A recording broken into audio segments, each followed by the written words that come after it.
We are Big Web! Sports Friday! If high school football is your game, Sports Friday is our name. Field is the place to be for all the sports you need to see. Sports Friday!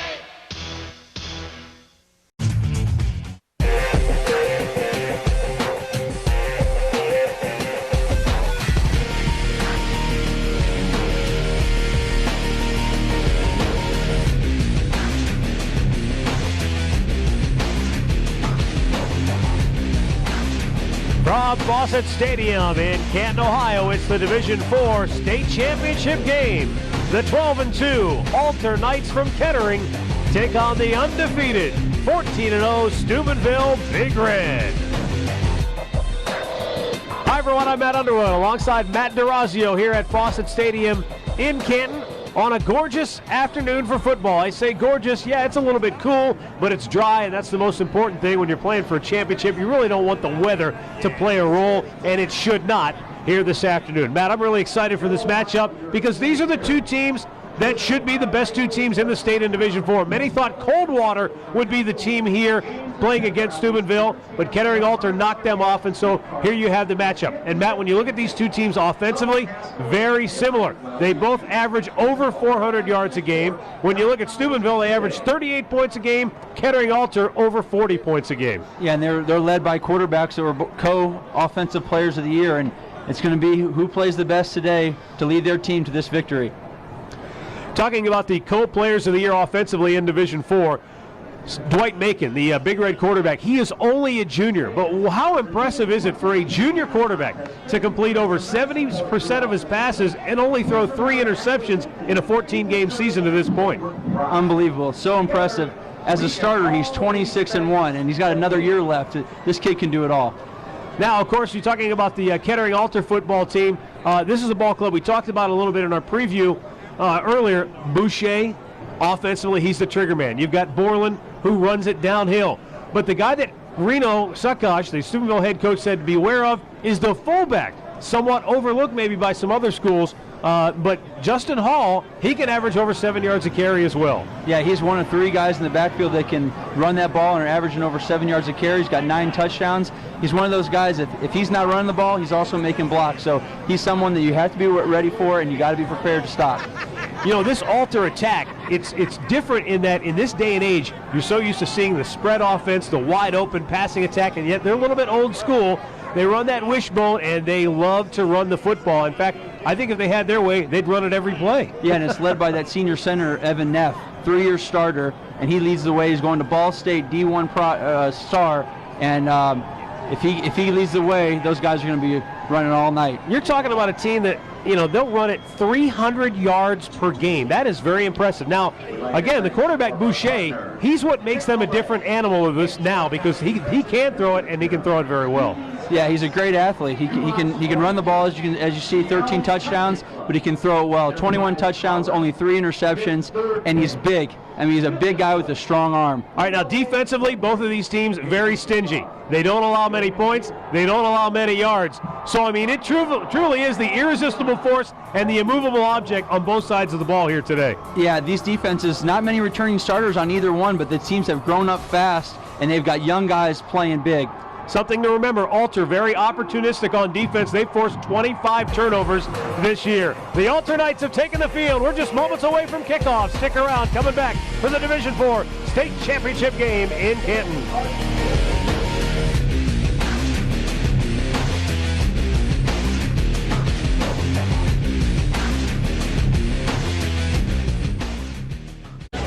Let's go down now and meet the third member of our telecast crew here this afternoon, Katie Witham. Thank you, Matt. You know, getting that early score and on the board first, so important for both of these programs. And when I spoke with the head coaches earlier this week, their keys to success today, very similar. At the top of the list, taking care of that football and not making any major mistakes, getting the ball to move there on the field, and finishing tackles. And the third thing they all told me was they've got to limit the amount of damage the opposing quarterback can do. Matt, you and Matt spoke about Dwight Macon and Austin Boucher and how capable both of these guys are. And you know what? In a game like today, it might very well well come down to that quarterback play. Good point, Katie. And both of these quarterbacks, Matt, I think would relish the opportunity to have the game in their hands with the game on the line in the fourth quarter. Yeah, that's the type of guys they are. They've taken charge of each of their teams, and they've led them to the state championship. And it's kind of, as a quarterback, that's all you want to do. You want to win. You know, they almost have identical records as starters. We mentioned Macon 26-1. Well, don't forget about Austin Boucher. He's 25-1. Has never lost a regular season game as a starter. The Alto Knights came in to this game 12-2, but only because they had 2 early season forfeits because an ineligible player had inadvertently been used in a game. So this could ideally be a matchup of 2 14-0 teams. It really is. Yeah, and that's the way you look at it. And you know, they won the games on the field, but and they got in the playoffs, and that was for in the region. They got seeded 6th, but they came out of it. You got to beat the best to get out of it, and they beat Coldwater. So they certainly made up for those 2 losses on the record. Brennan Stover tees it up for the Steubenville Big Red. Back to return for Alter, Connor Cummins, and Danny Jasper. And we are underway in Canton. On the return, this is Connor Cummins. Across the 25, still on his feet out to the 33-yard line. And that's where the Alter Knights will put it in play, 1st and 10. This is an Alter offense, as we talked about in the open, that averages 43 points per game and over 400 yards of offense per game, thanks in part to Austin Boucher. Yeah, he is an unbelievable quarterback that takes care of the football. As an offense, they only have 9 turnovers this year, 3 interceptions and 6 fumbles. That's impressive. They come in the wishbone formation. Danny Jasper split wide to the near side. Justin Hall is the fullback. He leads the way and hit immediately, and down goes Chris Borland. Oh, what a stick. The Big Red defense coming up with a stop of no gain on 1st down. Let's take a look at the starting lineup first for the Alter Knights, brought to you by Serpentini Chevrolet. Wax Plunkett, Joe Thuney, Evan Neff, John Endress, and Ryan Coden. Big physical offensive line. And here are the specialty guys. Boucher, Borland, they're the key guys. Jasper is a very good receiver. On the keeper, Boucher finds it tough going. Picked up about 2, maybe 3 yards. It'll bring up 3rd down and long. Yeah, it looks like a lot of momentum just early in 2 plays goes to Steubenville, and there's some excitement on the sideline. Here's the Steubenville Big Red defensive starting lineup. Elder Campbell, Dugan is a very good one, so is Jarrell Christian up front. Bronco Busick, the defensive player of the year in Division 4, anchors the linebacking core. Gilbert, Willis, Carroll, and Jackson in the secondary. 3rd down, call it 7. Boucher to throw. And he misfires, looking for Jasper, had him open, threw it behind him. Yeah, definitely an open receiver, just a misfire, one of those miscommunication things, something you work on all week, and then you get into the big game, and maybe there's a little bit of nerves, and you run your first pass route, and you're not on the same page as your receiver. So a 3 and out for the Alter Knights, and back to punt is number 4, Chris Borland. And back to return for the Steubenville Big Red is number 13, Michael Del Prince. He's all by his lonesome, backing up. It's over his head. It's going to roll down inside the 5 and into the end zone for a touchback. Wow. He almost downed that at the 1-yard line, but he just couldn't get the ball batted back out of the end zone. Matt, I've always said football's a game of inches, and right there, I mean, that changes the perspective of the whole game. You get the ball on the 1-yard line to start your first drive in the state championship game, or you get at the 20, and Steubenville gets to the 20 right now. That was Caleb Westlake, by the way, not Michael Del Prince, back on the return for the Big Red. No harm done. They'll take it over 1st and 10 at their own 20-yard line. Dwight Macon, over 2,200 yards, 27 touchdowns, just the 3 interceptions. And he can run it as well, averaging 5 yards a carry. The motion man is Sage Kutry, and they'll throw it on 1st down. And it's complete down the middle of the field, all the way to the 45-yard line. A completion to number 44, Danny Bain. A little play-action fake and right down to Steve. Looks like Coach Reno Sokoch got aggressive here. A little play-action to start their drive. A little tight end pop right over the middle, caught Alter off guard.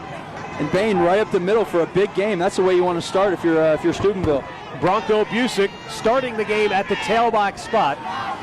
He is a two-way player, but during the regular season, they try to limit him to just playing defense, just to try to save some wear and tear, but there are no more games after today. All hands on deck. Macon swings it out. That's Kettering. It's a short game. Good tackle made by number 4, Chris Borland. And it'll bring up second down and about 7. Well, Coach Reno Sokoch is definitely coming out aggressive. 2 passes on 2 plays, 2 completions, and it's no surprise to me with Dwight Macon and his completion percentage at 70 and the way he throws the football, that's the way you come out. Jamie Duvall, Hetherington, Banks, Campbell, and Dugan up front for the Big Red. In the backfield, Macon, McIntyre, Demetrius, Brandon, and then Wiggins, Carroll, and Kutry are the receivers. On 2nd and 7, Macon on the keeper. Brought down after a short pickup. It'll be 3rd and a long 4. Matt, I know we've talked about these stats, but honestly, they're almost ridiculous and with what Macon has done this year. Serpentini Chevrolet starting lineup for the Alter defense. Casella, Bonanno, Anderson, Sauer, and Lancaster up front. The linebackers are Backrath and Borland, and then 4 in the secondary. And this is a very opportunistic secondary. 10 interceptions for the Alter Knights. 3rd and 4, opening drive for Big Red. And Macon goes down for a loss of a yard. He tried to keep it, but it looked like Philip Sauer got him from his defensive end spot. He had 84 tackles during the regular season. Yeah, and Alter brought pressure right there, right up the middle, right where Steubenville was going. It was a great defensive call to counter Steubenville and what they were doing. And it looks like Alter's defense has definitely answered. So after the big pop pass to the tight end, Steubenville's drive stalls, and they'll punt it away. Corey Mason. And here's the boot. Down near the 20-yard line, and it will be down there. No return. Big Red punt down at the 21-yard line. So Alter will put it in play 1st and 10 at their own 21-yard line. And there is head coach Ed Domsites. 226 career wins, 150 of them at Kettering Alter. He was the runner-up in 2006.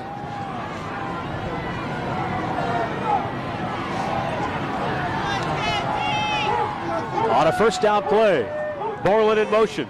Boucher gives to the fullback, and down goes Justin Hall for no gain. This Big Red defense is definitely keying on that run early, and they've come to play. Yeah, the one thing they do well is they move around. Right before the snap, their defensive linemen, they'll shift, and they'll make it hard for those offensive linemen to know who they're going to block, and that gives those linebackers like Brock Busick a chance to fly up and make big plays. 2nd down and 10 after a no gain. Boucher will go to the shotgun. He's got 4 receivers. Borland goes in motion. Boucher, all kinds of time to throw, hits his man. It'll be close to a 1st down. On the reception was Eric Kloss, the tight end. Matt, you said it, all day to throw. We were talking before the game, Matt, and this offensive line for Alter is one of the best we've seen, not only for run blocking, but they proved it right there for pass blocking, and Boucher had a lot of time. If he has that much time all day, it could be a long day for the Big Red. 3rd down, less than a yard. Justin Hall, the lone setback now. Borland in motion. Boucher gives it to Hall. It's a 1st down. Hall takes it out to the 36-yard line. Carries it for a 1st down. Knights. And the Alter Knights have their first down of the afternoon. And there's that triple option out of the. It'll be 1st and 10. Boucher's reading it. He gives it to his fullback just to get that yard. Falls forward to get that yard. Now you're getting some kind of a rhythm. You get a 1st down. You got the chains moving offensively. You start to get in a little bit of a rhythm. On the stop that time for Steubenville was Dwight Macon, their quarterback. So number of guys going 2 ways here this afternoon in the championship tilt. No score. 1st quarter. Boucher on the keeper. Lots of room to run. Inside the 40. The 30. Macon cuts it down at the 16-yard line. Boucher carries it down to the Everybody keyed on the fullback. Boucher pulled it out and had tons of room to run. And that's his job. He's got to read that down lineman. He gives the ball. If he crashes, if he doesn't crash, he crashes there. He pulls it out and he goes around the corner. You can see what kind of athlete this guy is, and that's why he's going Toledo. Showed some wheels there on the edge, and quarterback on the other side, Macon, runs him down. A gain of 50 yards for Boucher. 1st and 10 now for the Alter Knights. Boucher a keeper again, and he's hammered this time right at the line of scrimmage. And it looked like number 49, Gerald Christian, from his defensive end position, hammered him to the turf. You see Boucher, that's what he's done running the football this year. Add another 1,600 yards passing. And you can see why he and Dwight Macon of Steubenville were the co-offensive players of the year in Division 4. On a 2nd down and 8, Boucher to throw. Swings it out, got a man. It's Danny Jasper, and he is down short of the 1st down. It'll be 3rd and about 2.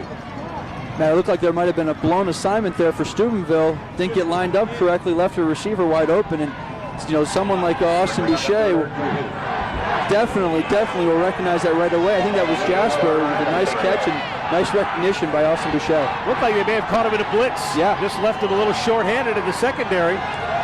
3rd and 2 from the 8-yard line.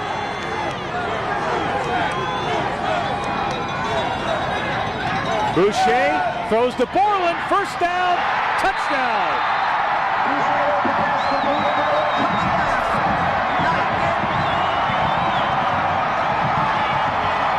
That's the 6th touchdown as a receiver this year for Chris Borland, who made a catch and then a nice spin move to the end zone. Yeah, nice athletic move. We talked about him running the ball, 18 touchdowns, 8.8 yards to carry, but right here, just in the little slot, does a little 5-yard hitch. Defense is playing a little far off. He made a nice catch and a great move. The extra point is up and good. And with 4:54 to go in the 1st quarter, the Alter Knights have struck first. They lead 7-0 in the Division 4 state championship game.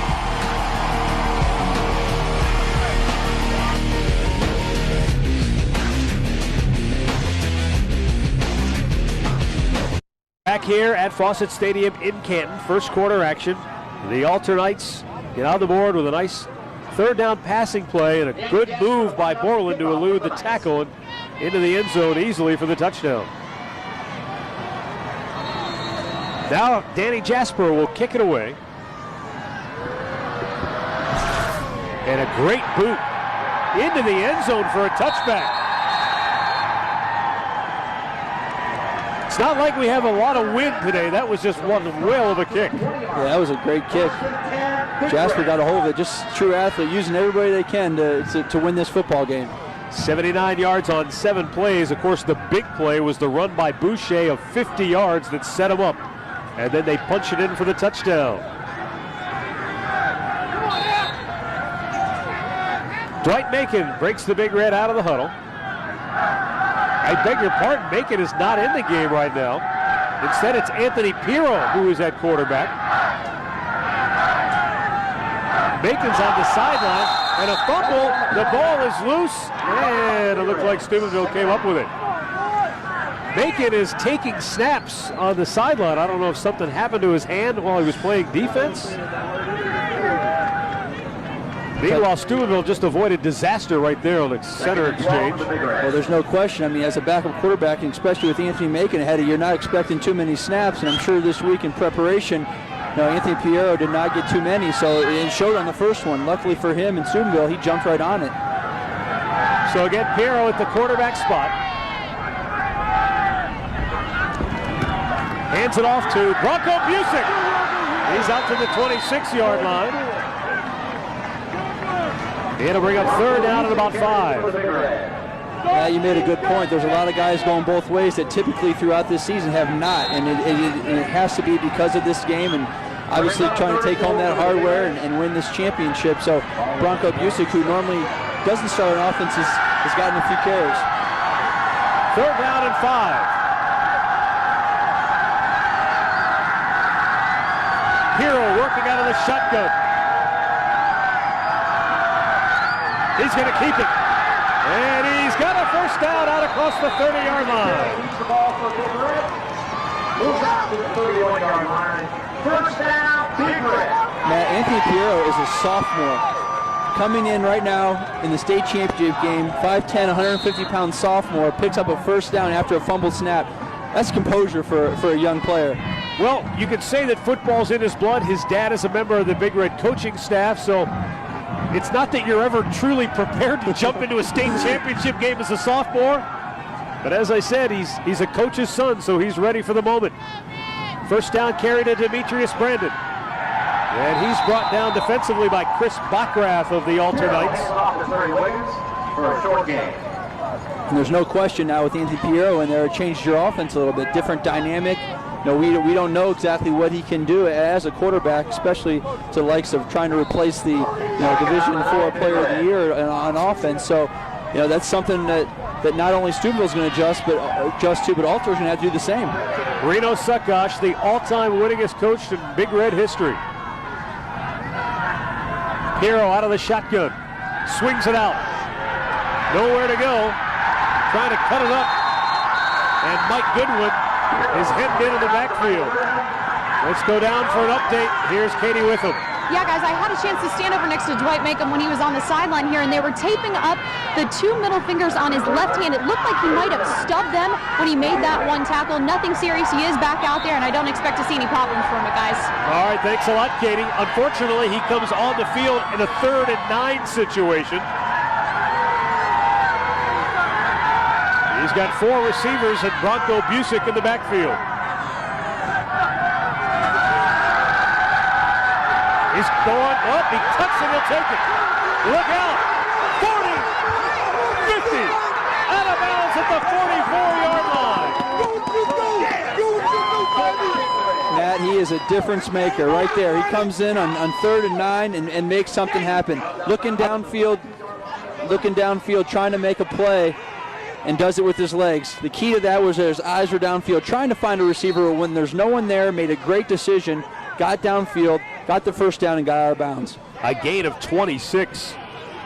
I thought he was going to chuck it deep because he had a man breaking open, but I think he made the wise decision because anytime you can go for 26, this time the going is a little tougher. He picks up 2. And not knowing what the injury is, Katie said it's on his left hand. That may not affect his throwing so much. Now, if it's on his right hand or his throwing hand, you may be in a little bit of trouble, but he should be fine throwing the ball. Already here today in the first quarter, we've seen both quarterbacks tuck it and provide the biggest plays of the game, respectively.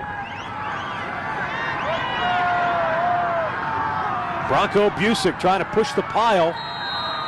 He's forward for a couple. Matt, Bronco Busick was one of the only guys, actually the only guy from Steubenville to be a starter and play in that 2006 championship game. On the other side of the ball, it was Evan Neff, the center for Alter, the only guy to play in that game. So the rest of these guys were guys watching either in the stands or from the sidelines. 3rd down and 6.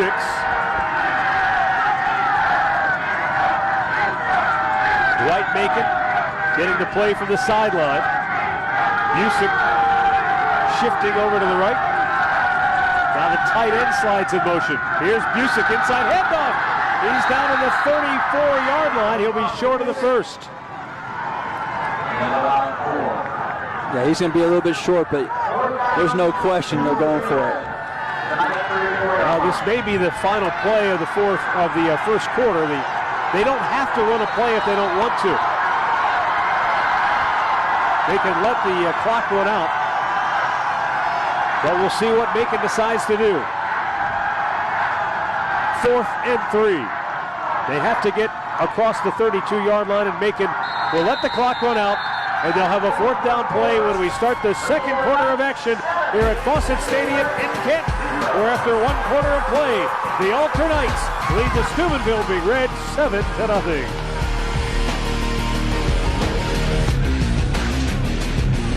As we start the second quarter of play here in Canton. Hey, if you want to watch this game again, look for this game and other high school state championship games only on Time Warner Cable Local On Demand. You can pause, fast forward, rewind, even do instant replays. Local On Demand, free with Time Warner Digital Cable. 4th and 3 to start the second quarter for Steubenville. Bronco Busick on the keeper, launching forward. I don't think he got there, and the Alter Knights have held. Wow. Defensively, right there, that's a huge play showing up on 4th down. Steubenville just tried to turn around, give it to their big back, and came up just a tad short.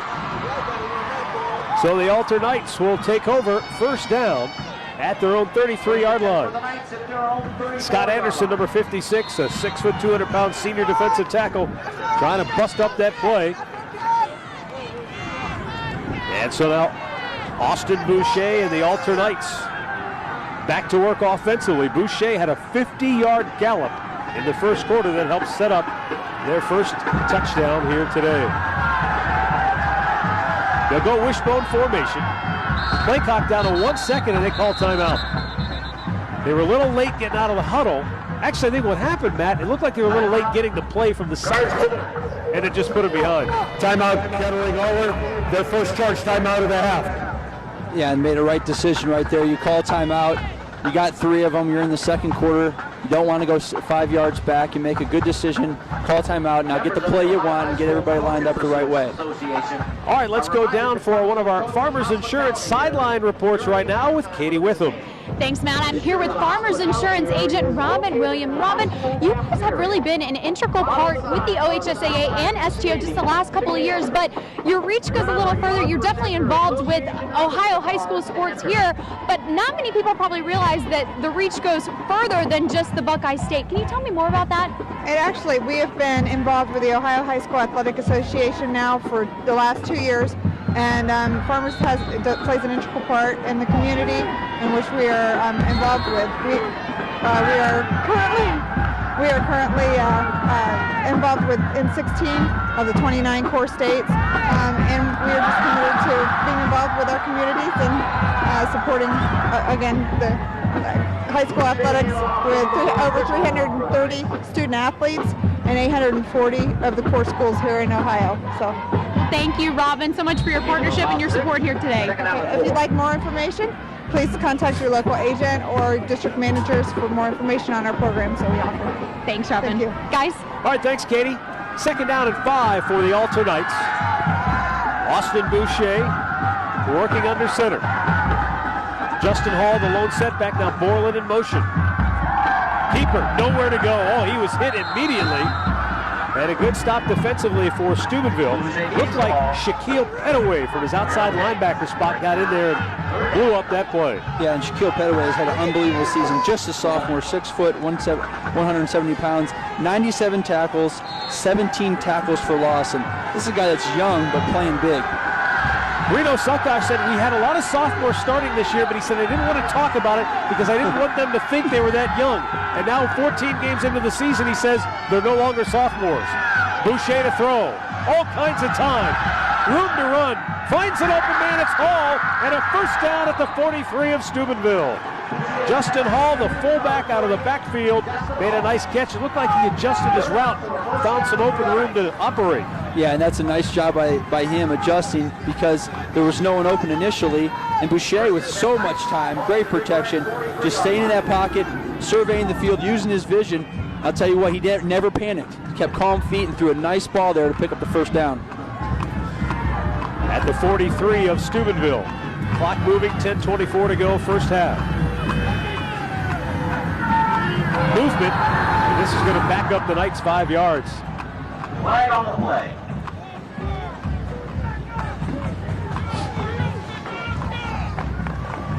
Now, we talked about this offensive line. Full start, offense, 5-yard penalty, remains first down. Anchored by that center, Evan Neff, senior, but across the board, they've got some big guys and some strong guys that control that line of scrimmage. Max Plunkett, the left tackle, is 6'8", 310 pounds. That's enormous. But as you mentioned, Neff, the center, is going to Ball State. So they definitely have some size up front. First and 15 after the penalty. Ball has a big hole, and he's got close to a first down. A gain of 12, maybe 13. Yeah, it's just those holes. Those big linemen get on you, and they create a hole. And if you have running backs that the Alter has, it's just you're at the second level before you even know it. We're talking about 3 guys, including Boucher, that are averaging over 7 yards a carry. I mean, that's a stat that is hard to even fathom. Second down and 2. They need to get inside the 33-yard line. Boucher hands the Hall. He's got a first down. That's the ability Alter has. They can just grind you out. Gain of 3. They can pick up big chunks, or they can get you 3 and 4 at a time and create a long drive and eat up time on that clock. The Alter Knights from Kettering, Ohio, down in Montgomery County. They're in the Greater Catholic Conference. School of 246 boys. Told you they had 2 forfeits earlier. Otherwise, they would be undefeated. They used an ineligible player inadvertently in their first 2 games, so they were forced to forfeit those. Otherwise, you'd be looking at 2 14-0 teams here today. But they're looking for their first ever state championship, and they lead it 7-0. Boucher on the keeper is taken down, and Shaquille Petaway was in there on the stop. Tell you what, Matt, if Petaway doesn't get him, Boucher has that corner. He might be going up the sideline for a big gainer. Loss of 2. And again, you talked about 17 tackles for a loss. He just got another one. Yeah, it is so impressive that, like you said before, Steubenville starting 7 sophomores on defense, only 2 returning starters from last year, and they just, you got to grow up quick. That's just the tradition of Steubenville football and how good they are.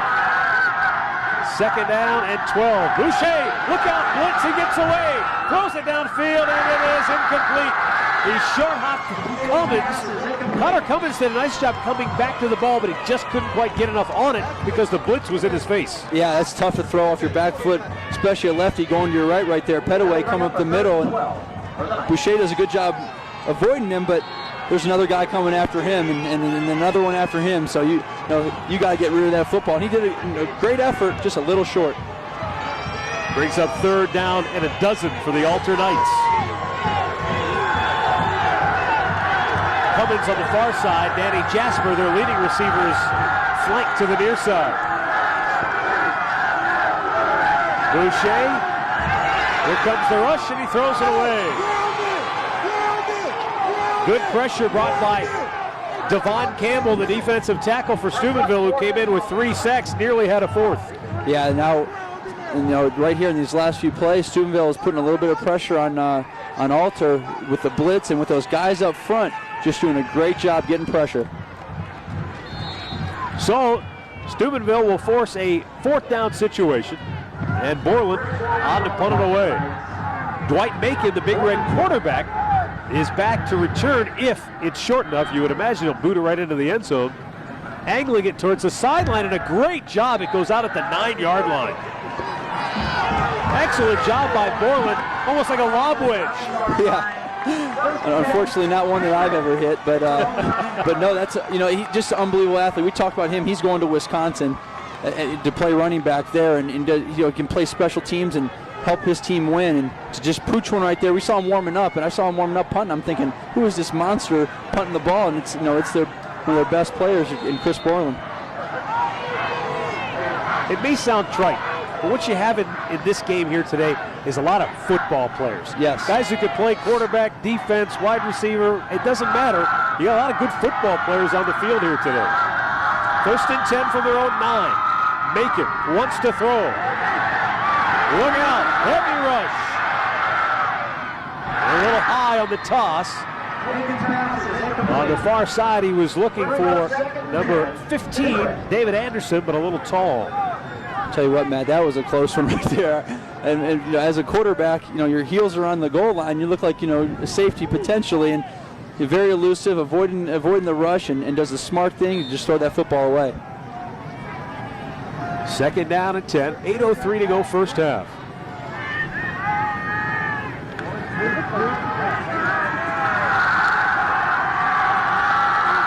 Only one receiver. Anderson to the near side, going in motion. Keeper, Macon to the 15, to the 18, and down, close to a 1st down. Will be about a yard shy. Well, Dwight Macon, we told you earlier, was the co-offensive player of the year in Division IV, which got him 1st team All-State honors along with his teammate Bronco Busick. And for the Alter Knights, Boucher, Borland, and their big physical center, Evan Neff. Of course, Macon and Boucher, were co-players of the year offensively, and Busick was the defensive player of the year. So, great players on the field in Division IV. That's Busick trying to pound his way forward for the 1st down. The spot would tell you that he has got the 1st down out to the 20-yard line. Yeah, this is the second time they were in a 3rd and short. And the way that you talked about, there's football players in the field, and there's tough players too. These guys want to be out there, and they want to get those first downs and take those hits, and right there, getting that first down, and a big one, something that Steubenville definitely needed. Reno Suckosh was named the Coach of the Year in Division 4, and when we told him about that, talked to him about that earlier today, he said, I don't care about that. I want to be the Team of the Year after today.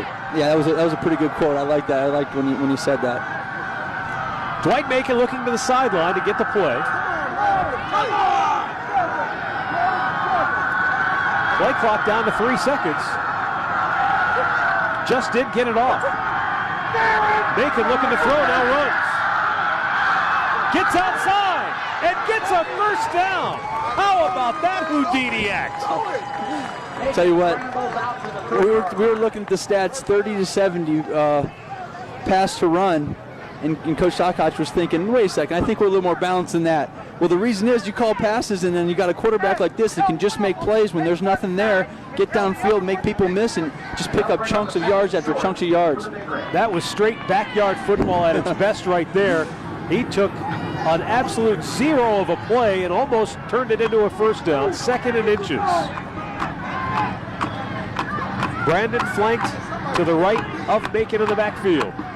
The keeper, and he goes forward for a first down out to the 31-yard line. Yeah, I like the term backyard football, especially with the Turkey Bowl yesterday there. Most families participated in. And those are the type of players you want on your team, guys that understand football and what's going on and the situations. And there's no question Dwight Macon is one of those guys, just understands how to make plays. And I think as he continues to mature, he's going to start seeing more of the field, down the field, and then he'll be an absolute terror for defenses. Yeah, only a junior. Unbelievable. 6.5 minutes to go in the first half. Steubenville trailing at 7-0.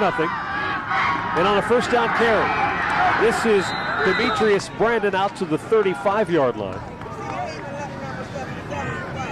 Now, Demetrius Brandon, their main ball carrier, over 1,300 yards and 15 touchdowns, averaging 7.2 yards a carry, almost 100 yards a game, is kind of in the background. He's one of those guys you don't really hear about, and he's had an unbelievable season. When you got guys like Dwight Macon and then you have Bronco Busick who comes in, that's the kind of guy you don't hear about, but certainly does a lot of damage. Big Red shifting around offensively on a 2nd down and 7 play. Westlake, the motion man. Macon going downfield. He's got his tight end, and it's an incredible catch. Holy smokes, Danny Bain with his 2nd circus catch of the day. Wow. All the way down to the 40-yard line. And Danny Bain getting used today. Definitely 2 big catches for his team. You lay in bed the night before and you're thinking, what's going to happen? I hope I get a couple chances. And Danny Bain's had 2 big catches for the Steubenville Big Red team. A gain of 25 yards for the junior tight end. And offensively now, Big Red starting to click a little bit. Macon had it batted down. It looked like Borland from his linebacker spot was able to get some pressure and spike it to the turf. Yeah, Borland made a nice play. Kettering Alter's defense doesn't really get much press because of how high-powered their offense is, but I was looking at one of the stats in the defense. This year in 14 games, they only gave up 1,061 rushing yards. To me, is just unbelievable. So, you hear about the offense because they're, it's kind of sexy, but this defense is very strong. End around handoff. Mike Goodwin gets turned back inside and nowhere to run. A loss of 2. And there they are. They're just swarming around. Talked to Coach Domsites, and he just wants guys that are going to fly around and play hard today. And at the end of the day, he just wanted to lift up that trophy. That's all he was talking about. And also, some good fundamental discipline for guys to stay at home right there. Yes. Now a 3rd and 12 situation for the Big Red. They'll deploy 3 receivers and 2 tight ends. Empty backfield. Macon guns it incomplete. Macon's pass incomplete. So 4th down coming up. And Reno Suckosh a decision to go or punt here, and he'll kick it away. And Alter's giving Steubenville some fits on the outside. They're playing straight man out there, and they're covering those receivers well. And every time Macon turns around, there's a defender right on his receiver's back. If it was 4th and 5 or less, I'd say he goes for it here, but there aren't a whole lot of plays in the playbook for 4th and 12. Anthony Pirro to punt it away.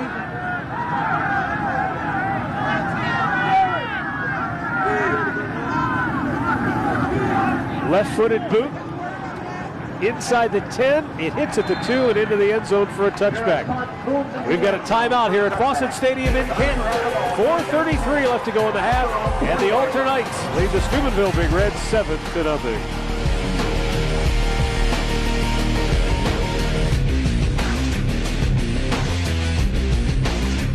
Alter leads 7-0.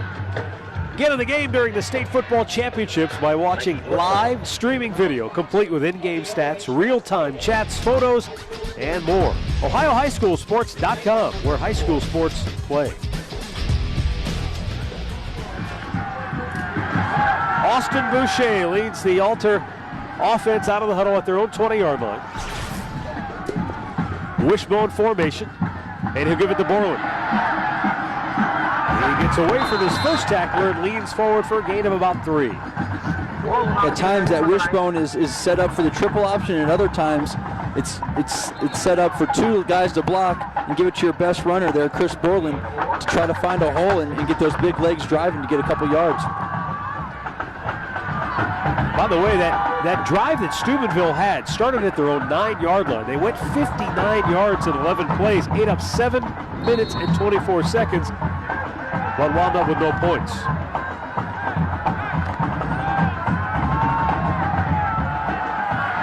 Second and 6.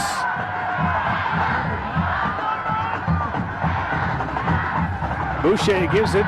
No, he keeps it. And he runs forward for a gain of about 3 more. It'll bring up 3rd and short.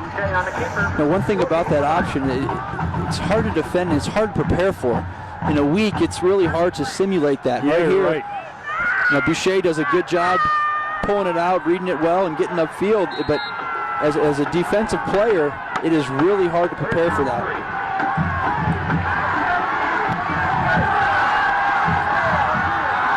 Boucher on a 3rd and short situation. They need 4 for the first down. Clock moving, 3 minutes, 10 seconds to go. Boucher going to throw. He's going down. He is sacked. And a flag comes in. It looks like a face mask. John Elder had him, and he was going down, but it looked like he was just reaching for something to hold on to and may have got the face mask.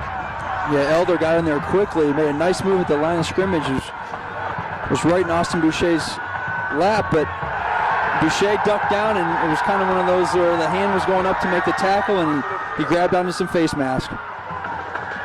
Had a good call. You can see him get the face mask. An unfortunate mistake, though, for Steubenville, because otherwise they'd have been looking at getting the ball back with plenty of time to operate here, trying to get a score at the end of the first half. Now, let's see after the...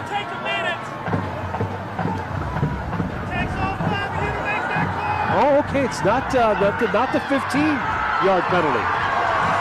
So a 5-yarder. So they've still got a chance here if they can stop it. Although the clock is moving under 3 minutes to go. Yeah, and with Steubenville having 3 timeouts, right here, you might want to call one and save yourself a little bit of time, but if not, you still got 3 if you get back on offense. So a 3rd and 7 from their own 23. Norland in motion. Boucher keeps it, first down.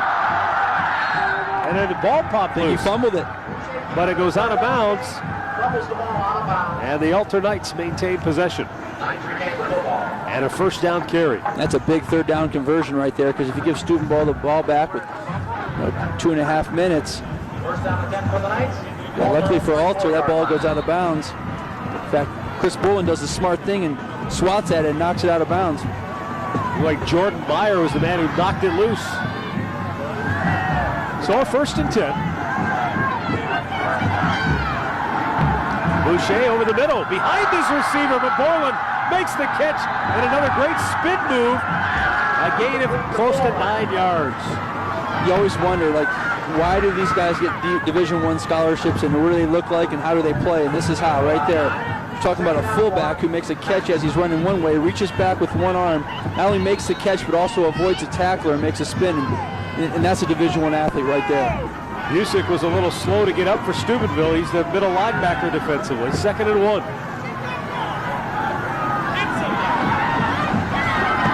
And that time, Portland had nowhere to go. I think they stopped him short. It'll bring him 3rd and inches. Yeah, just short. As that clock ticks down, you wonder who might use a timeout in this situation.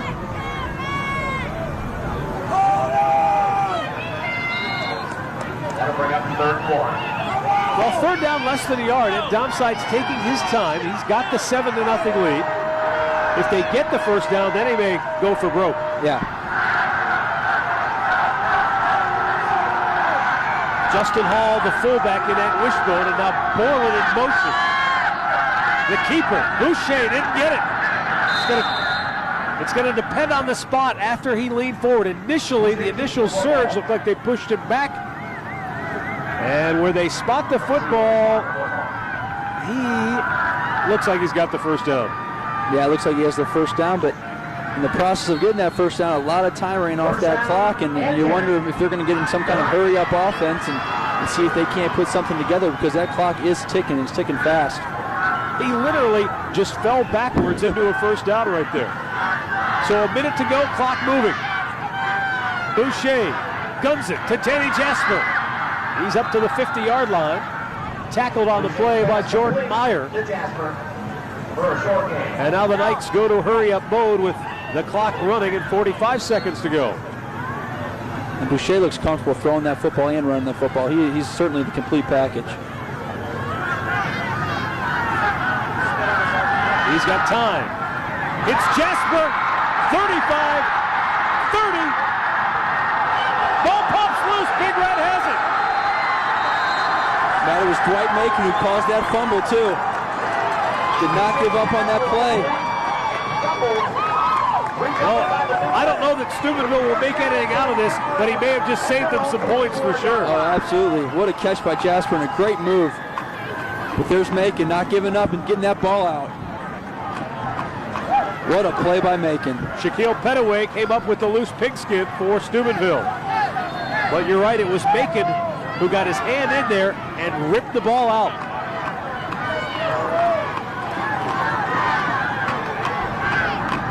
So now Dwight Macon on a 1st and 10 play from his own 23-yard line. 25 seconds left first half.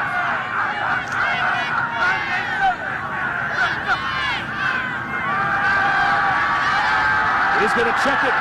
Downfield incomplete. Boy, he had Anthony Pirro wide open on the near side, but he was rolling away from the play and just didn't see him. Yeah, that would have been a really tough throw, but if he saw him, he may have been able to throw one up. That's how wide open he was. But you think about momentum, and although Steubenville did not score any, or so far it's not scored any points this half, the biggest play they had was that fumble right there, and that's something that, I'm sure Coach Sokoch takes into the halftime. You're thinking, we're making plays, now we just got to get some points.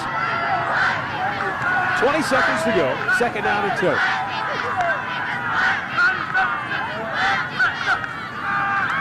Again, Macon rolling. He's got all kinds of time. Throws it back across the field, Goodwin. At the 40, still on his feet to the 44-yard line. Clock stop, only 7 seconds left. Let's see if they burn a timeout and go for a Hail Mary or some type of a maybe gimmick play here to end the half. They do take a timeout. Macon has the arm to make the throw. Now, I don't know from here. That's a pretty long throw, but there's enough time they can maybe get a quick one, get out of bounds, maybe get 5 to 10 yards. They have 2 more timeouts left, so it could be something even over the middle if they had to, and then maybe throw one up. These are those situations where you're, as a defensive player, you work on this stuff at the end of practice, maybe once, maybe twice a week at most, where you just play center field and try to knock everything down. You don't go for the glory of the interception. You just make sure you knock it down or at least tackle the receiver. Yeah, no one behind you at all, and don't get greedy, as you said. Knock the football down, don't go for the glory, and make the play. But, you watch enough football, and Matt, I know you've seen it, crazy things happen. You throw one up, and it gets tipped around, and all of a sudden one play like that can change the whole outcome of a game. Or we've also seen a situation where you throw a ball downfield and then you get a lateral, and if the defense over pursues, all of a sudden you got daylight and a big play. So we'll see what happens here. Chris Borland is playing center field. He's 30 yards off the ball for the Alter Knights. Bacon with 7 seconds left. 3-man rush, just going to go deep. He's actually got a man open, and this is going to be pass interference. He pushed him out of bounds. But I'll tell you what, if you're Alter, it's maybe not a bad play. If you feel like you're beat, you can't let him catch it and go in for an uncontested touchdown. But by pushing him out of bounds, you're going to give him one more play. No, I agree with you. Absolutely. If you think you're beat, you got to make a play. It's not going to kill you to get a flag, but it's going to kill you if you give up points. But there is no time on the clock, so that means one on time down here for Steubenville, and they have a decision to make depending on where this ball is. 15-yard penalty, I think. They were at the 45, I believe, 44. So now he's got a legitimate shot to throw on and get it close to the goal line, perhaps. That was Trey Wiggins, who could really fly at the wide receiver spot, and he got behind Matt Perello. Even in that situation where your number one responsibility as a DB is just stay back, don't let anybody get behind you. Yeah, and as a coach, you're always thinking, how many times did I tell him that? And the player, you still get a little eager and you want to make a play and you jump up there and all of a sudden you got a guy running behind you and all you can remember the coach saying is don't let anybody get behind you. And so, like you said, did the right thing, pushed the guy out of bounds and made sure he did not make a catch. Ed Domsites, 226 career wins under his belt. His team leads 7-0. This will be the final play of the first half, barring a penalty. Macon from his own, or from the Alter 41-yard line.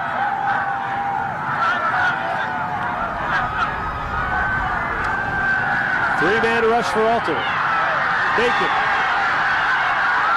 running out of time and room. Great block. Still on his feet. Everybody, you talk about backyard football. Macon finally lets it go, and it's going to be intercepted. And a fumble, and Big Red may have recovered it, but it doesn't matter. The half ends on a wild play. Kettering Alter will take a 7-0 lead into the locker room here at halftime. But this game far from over. Both teams had some big plays. Alter capitalized on their one big play, got the touchdown. Steubenville had some big plays, just unable to mount any momentum to get it into the end zone. Let's go down onto the field. Katie Witham is standing by with Ed Domsites. Coach, you head into the locker room on top 7-0. What was the key offensively for you guys in the first half? I'm not probably making a couple of big first downs as we came down the field here. What we've got to do is we've got to run the ball a little bit better than we have. We're not picking up much yardage. I think that I'm pleased with our passing game so far. It's just we've got to pick up some yards on the ground, try and keep the ball. You can't plan to tell any guys anything specific in the locker room or make any adjustments here coming in the third quarter? I think you got to make some adjustments. There are some things we want to do that we haven't had an opportunity yet. It's not so much a matter of keeping it for the second half, but it's just we haven't had the opportunity to run them yet. So we'll do some things a little bit differently the second half. Thanks, Coach. Good luck. Thank you. Guys, let's send it back to you. All right, thanks a lot, Katie. So a wild first half. Even though not a lot on the scoreboard, there has been a lot of action in that final play where Dwight Macon went sideline to sideline, I think 2 or 3 times before he finally uncorked the pass. But it was picked off. And that's the way the first half ends, with the Kettering Alter Knights leading the Steubenville Big Red 7-0. Stick around. Mark Schwab and Jim Isabella have the Farmers Insurance halftime report coming up from the studio. Here at Fawcett Stadium, we're at halftime. 7-0. Alter leads Big Red.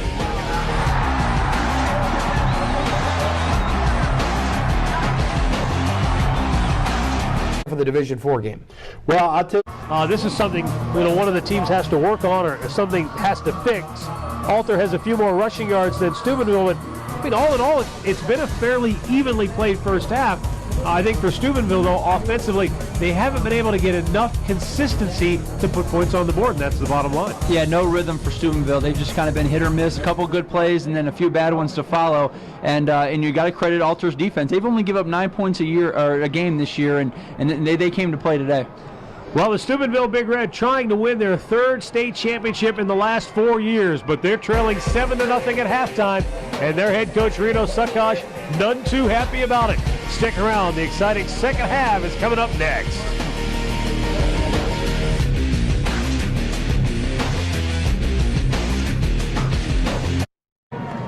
Back here at Fawcett Stadium, where the Archbishop Alter Knights from Kettering lead Steubenville Big Red 7-0. Both teams out here getting ready for the second half. There's Reno Suckosh in his 26th year at the helm in Steubenville, the winningest coach in Big Red history, 3-time state champion. They're in Jefferson County. They are right on the Ohio River. When you cross the bridge over the Ohio River, and you are in Weirton, West Virginia. They were 10-0 in the regular season. The last time they lost a regular season game was 2002. Think about that for a minute. Playoff wins over Cardinal Mooney, whom they had never beaten before. They had lost every matchup against Mooney in the playoffs prior to that. And Reno Suckosh said that was a big win for us and for our program to get over that hump to finally beat Youngstown Cardinal Mooney and move on. But now they have run into a very tough matchup in this state championship game. Kettering Alter leading Big Red by a score of 7-0. Ed Domsites, the head coach at Kettering Alter, has to feel pretty good about what his team was able to do in the first half. They offensively were able to get everybody into the flow. Boucher, the quarterback, they were able to get Borland more involved in the passing game than the running game. But also Justin All had some big carries. So offensively, while they only have 7 points, they were able to do a number of different things. And now Steubenville will receive the football to start the second half. Danny Jasper, who kicked one into the end zone for a touchback earlier here this afternoon, will kick it away. Jesse Bearden and Trey Wiggins back to return for the Big Red. Jasper, this one not as deep. Bearden over the 15, gets outside, still on his feet, trying to cut back. Stays alive.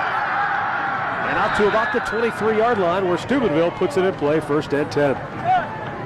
So a nice return for the 5'11 sophomore, Jesse Bearden. Excuse me, yeah. There's been a lot of cutting back from these Steubenville players. I mean, you talk about football players, you're just trying to find a seam and anything you can. And to start the second half, you got Jesse Bearden making a big play, bringing the ball out here and getting something, making something out of nothing. Now, Steubenville had a drive in the second quarter that started at their own 9-yard line, and they went 59 yards, took up a lot of time, but they didn't get any points out of that. So maybe that was a drive where they found some things offensively that worked, and we'll see if they can capitalize now in the third quarter.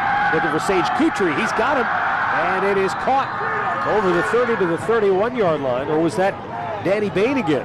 It was Danny Bain. Now, Sage Kutry is the other tight end who leads the team in receptions, but he has been held without a catch here so far today, and Danny Bain is catching everything in sight, isn't he? Yeah, they're using him well. In fact, just a junior, Danny Bain, but the thing about him is he's got 3 catches for 59 yards today, and he's doing a great job getting over the middle and finding space. And they've been some tough catches, you're right. 2nd down and 2. Dwight Macon out of the shotgun. They'll keep it coming near side. Gets outside. And he's out to about the 34-yard line. Very close to a 1st down. But the one thing Alter's defense is doing is they're playing a lot of man on the outsides. They're challenging Dwight Macon to make throws. And when you play man on the outside, you can bring people into the box. You can stop that run, especially inside. And so what Steubenville may have to do with some adjustments is take some shots on the outside and throw a couple routes when you got one-on-one man-to-man coverage. And Macon has thrown over 200 passes this year, so it's not like he hasn't been tested or hasn't had to throw the ball. 1st and 10. Anderson was the motion there. Macon has it knocked away. Good defensive play made by number 2, Matt Pirello. It looked like he was going to that tight end, Danny Bain, once again. Yeah, and Macon was under a lot of pressure there in the pocket, maybe moving around a little bit more than he had to, but getting hit as you throw, that's a tough proposition to make a good throw when a guy's helmet's in your ribs. Second down and 10. Just underway, third quarter. Cloud cover that was here earlier is gone. Sun was actually peeking out here at halftime. Oh, a big hit, and down goes Brandon. Big hit by Philip Sauer, his defensive end spot. He came crashing down the line of scrimmage and nailed Brandon for a loss on the play. And that is a hit right there. Sauer with a huge hit, tackle for loss, and that's just a thank you very much. You talked about how these guys are physical and playing good football. That's a perfect example right there. Third and 12 for Steubenville. They need to get past the 44-yard line for a first down.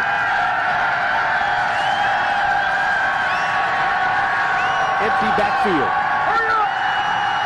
5 receivers for Macon. And he ran out of time. That'll be a delay of game penalty, and it'll back him up 5 more. He had plenty of time to get the play off. Delay of game on the offense. 5-yard penalty. Still third down. Our referee today is John Evans from Massillon. That may have a few people from Steubenville raising their eyebrows because at one time, Steubenville, Massillon, Canton McKinley, Warren Harding, Alliance, and Niles McKinley played in the All-American Conference. And it was a war just to get through your conference schedule. Macon throws it deep downfield. He was looking for Pirro and overshot him at the 45-yard line. Yeah, just a little bit too much. In fact, he had a couple guys maybe had a step on their defenders, and there's no question Pirro had leverage, the inside leverage on his defender. If the ball's there, he might have a shot, but Macon just let this one fly and a little bit too much. Well, you can see with his arm, though, he can let it fly. Anthony Pirro back to punt for the Big Red. Fourth down, Steubenville will punt it away. Anthony Pirro stands at his own 13-yard line. Low snap. Boots it away, and he's hoping for a good roll. And it will go out at the 42-yard line where the Alter Knights will put it in play. First and 10. Glad you're with us here at Fawcett Stadium in Canton, Ohio for the Division IV state championship game between the Alter Knights and the Steubenville Big Red. I'm Matt Underwood alongside Matt DeRazio. Matt was the quarterback for the Philadelphia Soul, right? The arena champions this year. Get a big ring for that? Not yet. It's coming. Okay. Gotta come back and show us. Definitely. Wishbone formation to start for the Alter Knights here. Their first possession of the third quarter. Boucher keeps it, spins away, still on his feet, out to the 50 and down to the 49-yard line of Big Red. A gain of 9. Great individual effort by Boucher right here, just making something happen. The spin move and getting upfield and just has a nice presence about him where he doesn't seem to be panicked. He seems real comfortable and he's made play after play all day today. It was a good read because as he faked to the fullback, Bronco Busick blew up the fullback. Boucher hands it off. This is Cody Talby, his first carry of the day. And it looks like he has a first down to the Steubenville 48-yard line. Yeah, and Cody Tolby's had a great year himself. He's averaging 7.7 yards a carry, 9 touchdowns, and over 500 yards. And he's the fourth option basically in this offense as far as running the ball. And in fact, before the game, Coach Sokoch was worried about him. He saw him in warm and said, "That kid looks great over there. We got to tackle him too." And so it just goes to show you, Alter's got players all over the field. I remember back in high school, and the coaches said, if you can average 4 yards a carry offensively, we're going to make a lot of first downs. Right. These guys obliterate that field. It's unbelievable. First and 10 now for Alter. This is the give to the fullback. And Justin Hall picks up maybe a couple. You know, at times I'm thinking Alter's really controlled this football game, no question, and even physically they've almost kind of had control of it. But you look up at the scoreboard, it's still only 7-0, and there's a lot of football to be played. And Steubenville defensively, even although they give a play or a first down here and there, they continue to make plays and they don't break. Well, they continue to run this wishbone attack very effectively. Boucher pitches it. Here's Borland. Room to run. 35-30. And tackled down at the 32-yard line. Finally brought down on the play by Jesse Bearden. That's the first time today they've gotten to that third phase of that option. They've been a lot of gives and a lot of keeps at quarterback, but Boucher does a good job getting to that third option, making a nice pitch, and you get someone like Borland on the edge with his skills. He's definitely going to pick up some big yards for you. Let's go down to Katie Witham on the sideline for a Farmers Insurance report. Well, you guys have been yelling out Chris Borland's number a lot here today, guys. When I spoke with Ed Domsite before today's game, he said that this kid does amazing things with the football. He makes big plays out of nothing. There are times when it looks like he's going to get no gain, and he gets 10 yards. And when you watch him run, guys, he's having fun, and he's having fun here today. No question about that. Cody Talby had to carry that time for a very short gain, if he got anything at all. Got back to the line of scrimmage, and that was about it. Might have lost some ground. But Chris Borland, who we told you in the open is committed to the University of Wisconsin for college football.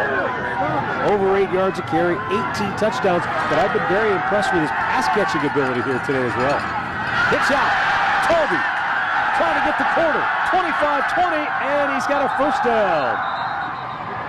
Again, they get to that third option on the attack, and it works for big yardage. Yeah, getting to the perimeter, using the whole field with this offense. And I know we've been talking a lot about Chris Borland and everything he's done. I know he didn't carry the ball there, but he made a key block for Cody Talby right there. And Talby's somehow in this half is all of a sudden becoming a factor. We didn't see him. I don't think he got one carry in the first half, and now he's a guy they're going to go to, and he's had a couple big runs. They were keeping him fresh. Yeah. Saving him for the second half. What a luxury.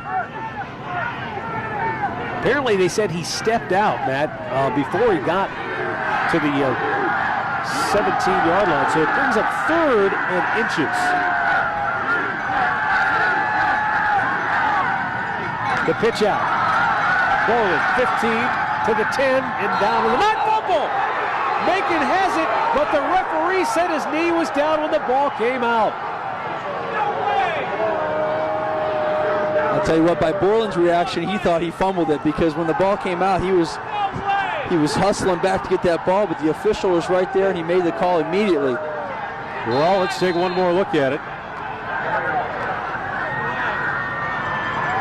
And a good call. I think once your elbow's down, you're down. It's right? An elbow equals a knee, as they say. Yeah, the ground can't cause a fumble, and that was a good call right there by the official. So it'll be 1st and goal to go for the Altar Knights just inside the 10-yard line. Boucher keeps it, and he gets a couple. Down close to the 8.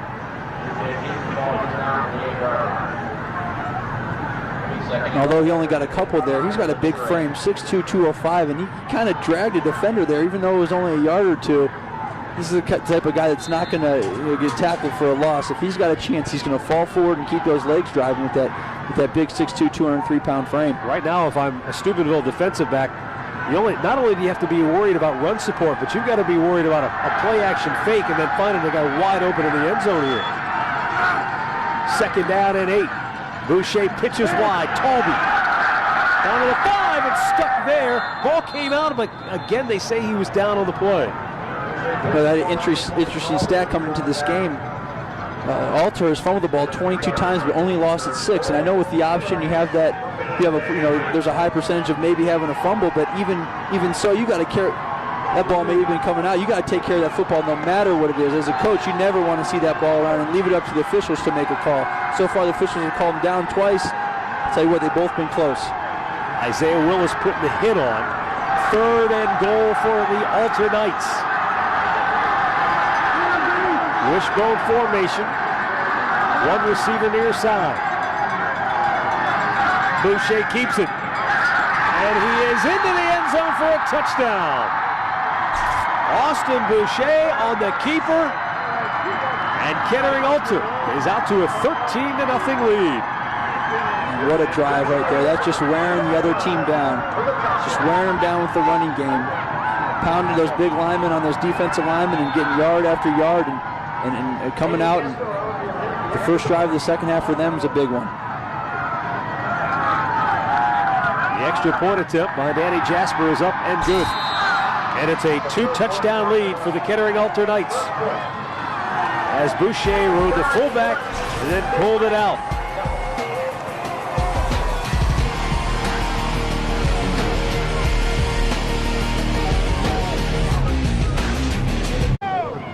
.4:40 to go, third quarter. Archbishop Altar with a 14-0 lead over Steubenville. Altar getting set to kick it off. And the Big Red has to try to find something offensively that they can hang their hat on here to try to get on the board and get back into the football game. Jasper will kick it off for Altar. Back deep to return for Steubenville. Number 21, Michael Goodwin, and number 22, Jesse Boone.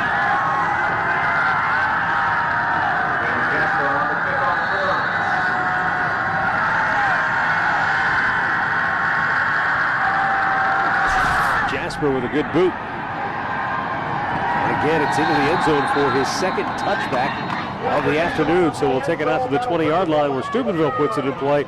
And before that, let's go down onto the sidelines for a Farmers Insurance Report. Here's Katie Witham.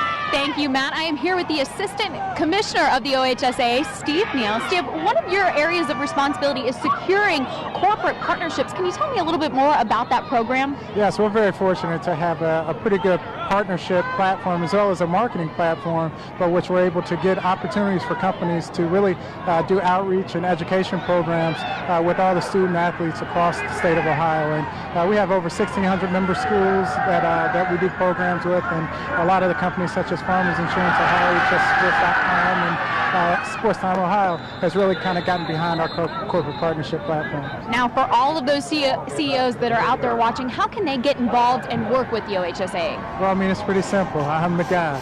But nonetheless, we work very closely with Home Team Marketing out of the Cleveland area that does a great job in creating educational programs that really work well with all the students and the communities as well as a lot of the corporate partners. Now, you also are kind of the commissioner for some of the sports. Can you tell me a little more about which sports you oversee? Yes, well, although this is a football weekend, we just capped off a great cross-country season and also work with the sports of track and field and then ice hockey. So very, very diverse. However, we have over 24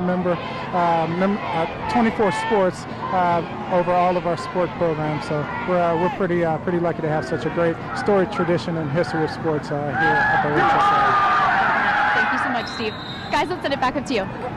All right, thanks, Katie. Dwight Macon on the keeper gets the penalty yardage back, and it will bring up 2nd down and 10 for Steubenville. Man, it's certainly not time to panic. I mean, you're only down 14 points, and there's certainly a lot of time left, but you got to have that sense of urgency maybe. Maybe you go to a play or some kind of formation that, you know, you've been holding back a little bit if you're Coach Reno Sockott, something to maybe catch this Altar defense who has been unbelievable all game off guard and try to get maybe a big play go your way. 2 tight end formation, Macon keeping it coming near side. Crosses the 20, actually up to 23, and it's going to be 3rd and about 6, maybe 7 yards. And an interesting 3rd down conversion stat is Kettering Altar is 6 of 8 for 75%, and Steubenville is 3 for 7, 42%. And the reason why is because Steubenville has been in 3rd and long almost all day, and that's a tough thing to do. It's hard to pick those things up. As you say, there's a few plays in the playbook for 3rd and 9, but there's not 10, 15 of them. They need to get across the 30-yard line for the 1st down here. Busick shifting over to the right of Macon.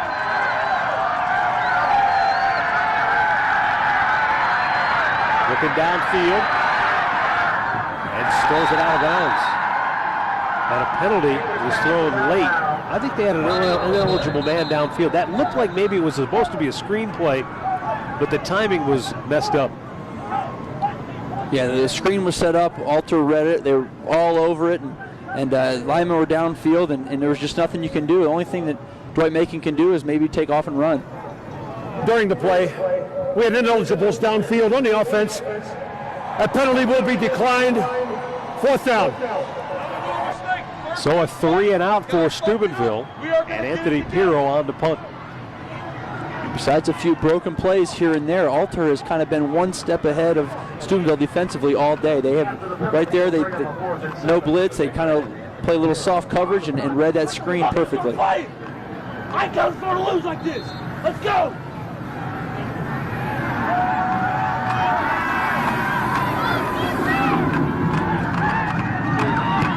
Hero with a left-footed boot. Jasper at his 43-yard line trying to cut outside. A big hit made, but Sage Kutry brings him down. Caleb Westlake looked like maybe was the man who got peeled back on. All right, well, the last time Alter had the ball to open the third quarter, they went right down the field. Borland had a big run. And then Cody Talby got into the act. He had a couple of big carries. But in the end, it was the quarterback, Austin Boucher, on the keeper to give Alter a 14-0 lead. Again, the wishbone attack for the Knights. This is Borland to the 50-yard line. A gain of 4, second down and 6. You got to give credit to Coach Domsites for his game plan. First half, a lot of passing, maybe a little more than you probably typically see out of an Alter team, but still moved the ball and got 7 points. Coming in the second half, all of a sudden we're getting to the third phase of this option out of the bone, this wishbone, and they're just mixing it up well, and they've totally kept Steubenville off guard. Second and 6 from the 50-yard line. And Boucher gives it to the fullback and hauls inside the 40 down to the 38-yard line. Matt, these two backs right here, in fact, all three of them, Cody Talby, Justin Hall, Chris Borland, we're talking 215, 220, 217, and a quarterback that's 203. These are 4 big guys that you're trying to tackle all day long. And that can wear on you. Not to mention you got offensive linemen. You're talking 6'8", 310 pounds, 6'4", 240. They lean on you. It makes for a tough, long day if you're Steubenville.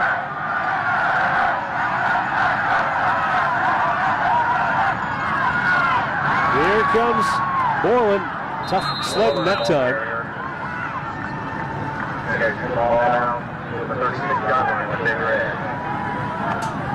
This is very similar to their last drive. They got a couple chunks here, a couple chunks there, picking up those first downs, moving the chains. But the big part is eating up that clock.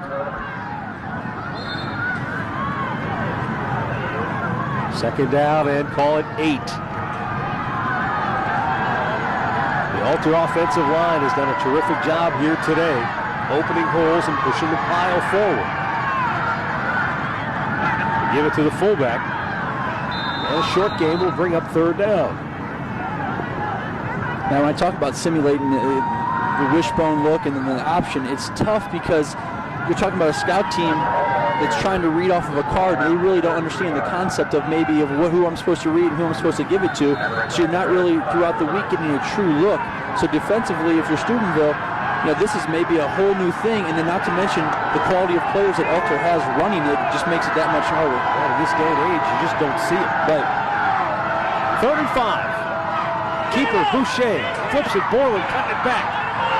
Spins away.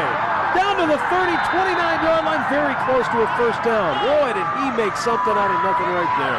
And that was what you've been saying all day, Matt. That's just football players.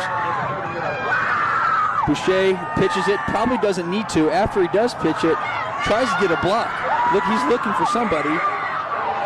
But Borland cuts back, spins, and been doing what he's been doing all day and makes a huge play.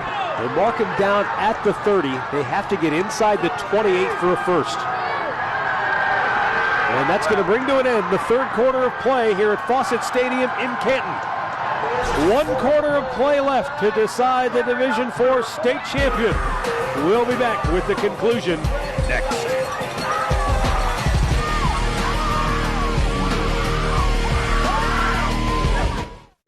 Starting the fourth quarter here at Fawcett Stadium in Canton, Archbishop Kettering Alter leading Steubenville 14-0. You're looking right there at Paul Dietzberger, who coached Ed Domsites when Ed Domsites was in high school back at Trotwood, Madison. Now he's watching his former pupil try to win his first state championship here today in Canton. Big play in the game right coming up. And penalty flags, it looked like Steubenville jumped.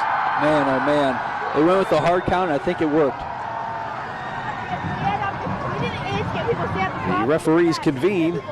Ladies, yeah, you can't stand it. We have a dead ball foul. We have offsides on the defense. That's a 5-yard penalty. That will result in a first down. After 3 quarters, you can see now Alter is starting to open up a gap. They've outrushed them by 100 yards. And the time of possession is crucial too, especially coming down to this last quarter and the way that Alter does control the football. So that gives them a first down at the 25-yard line. Fumble! Ball is loose. Who's got it? Steubenville says they have it. Alter says they've got it. And the officials concur. The Knights somehow got the loose pigskin back. Unbelievable. That ball was pinballing around, and you'll see right here, it looked like Boucher just had trouble with the snap. You know, you take a million of those throughout the season and lose concentration for 1 second, and then the ball's on the turf, but fortunately for Alter, they get it back. I don't know how, but at the bottom of the pile, you never know what's going on down there. You talked about it earlier. They've had a lot of fumbles this year, but they don't lose many of them. Right. Only 9 turnovers in offense this year, which is an unbelievable stat. Second down and 11. Boucher keeps it. And he's down to about the 20-yard line before he finally lost his footing. Boucher keeps the ball down to the 21-yard line. The thing about those plays, like that, Boucher keeps, puts his hand down, gets those extra yards, and all of a sudden you're in a 3rd and medium instead of a 3rd and long, and the clock is still running, and you give yourself a chance to convert on this 3rd down. Again, wishbone attack for the Alter Knights. Boucher fakes it, pitches out, look out, Borland, 15, 10, 5, touchdown Knights. Holy smokes, he pitched it wide, and Borland hit the seam, and he was gone. That 21-yard touchdown there for Borland, and that play executed perfectly. Ran that triple option into the boundary, pulled it right away, Boucher did, pitch it out to Borland with a blocker. He's got Talby right in front of him, and then you got Jasper downfield blocking his man into the end zone, and Chris Borland goes in untouched. Jasper, they would try the extra point attempt. It's up, and it is good. Kettering Alter with a 21-0 lead with 10:47 left to play in the game. And the folks who made the long drive from Kettering, Ohio, are loving it on the far sideline here today. And I think the difference today thus far in these 21 points on the board has just been how physical, right there, how physical Kettering has been, and that was Talby putting a block, and although he was the man that went down, all you got to do is get in the way. You know, once you give your guy a lane, it doesn't matter how it looks as long as it's effective. Pancake blocks look pretty, yes, but you're right, at the end of the day, just get the job done. Well, hey, Tribe fans, 2009 opening series and 6-pack tickets are now on sale at any of the 6 Indians team shops or online at Indians.com. And this weekend only, you can get a 50% off replica jersey with any purchase of 09 season tickets. Don't delay, go to Indians.com or stop by any of the 6 Indians team shops today. Opening series tickets. Sorry about that, Matt. 2 possessions for Alter this half, and 9 minutes and 3 seconds controlling that football. Little squib kick down the middle. Taken by one of the up men. And out to the 37-yard line where Big Red puts it in play, 1st and 10. Now you're getting into the point in the ball game where they're going to need some big plays to get back in it. Yeah, you're going to have to take your shots. You're definitely going to have to take a couple plays and maybe have a sense of urgency, pick up the pace a little bit, quicker to the huddle, quicker to the line, and get that play going.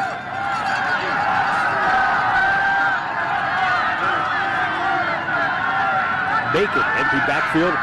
Out of the shotgun. Looking to put it up. Throws it back across the grain. He gets Caleb Westlake out to the 40. Gain of 7. We've seen Macon complete this pass twice, and that's about as dangerous as it gets. Rolling out one way and trying to throw it all the way back across the field. He's been successful twice, but certainly something dangerous that you don't want to do on a regular basis. Kettering Alter burns a timeout here. Not sure if they had an injured player or Coach Ed Downsides just wants to make sure that they're on the same page defensively. All right, well, we've got a timeout here. 10:22 left to play. Alter, 21, Big Red, nothing.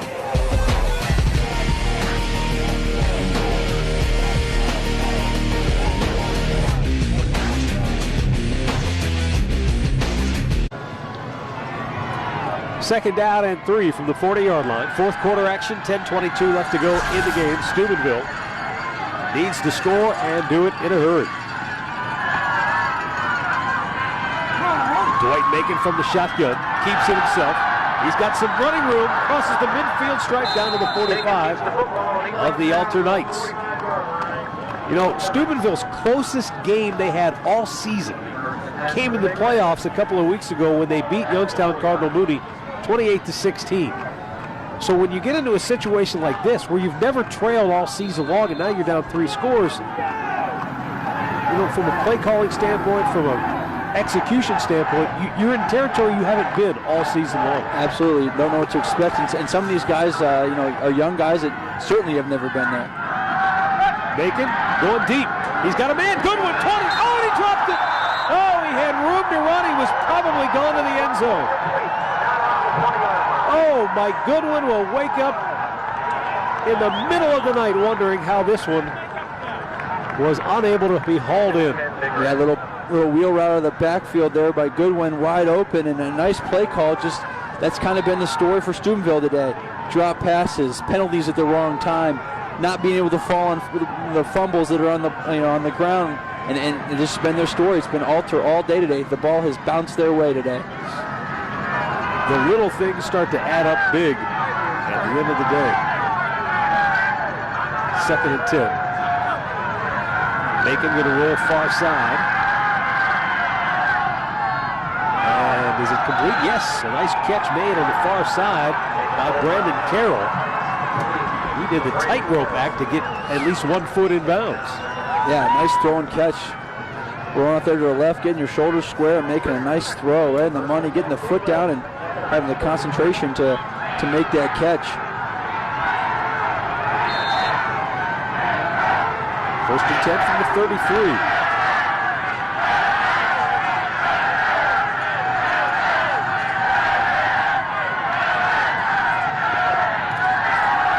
Macon. Got a man open, going deep. And it's a touchdown!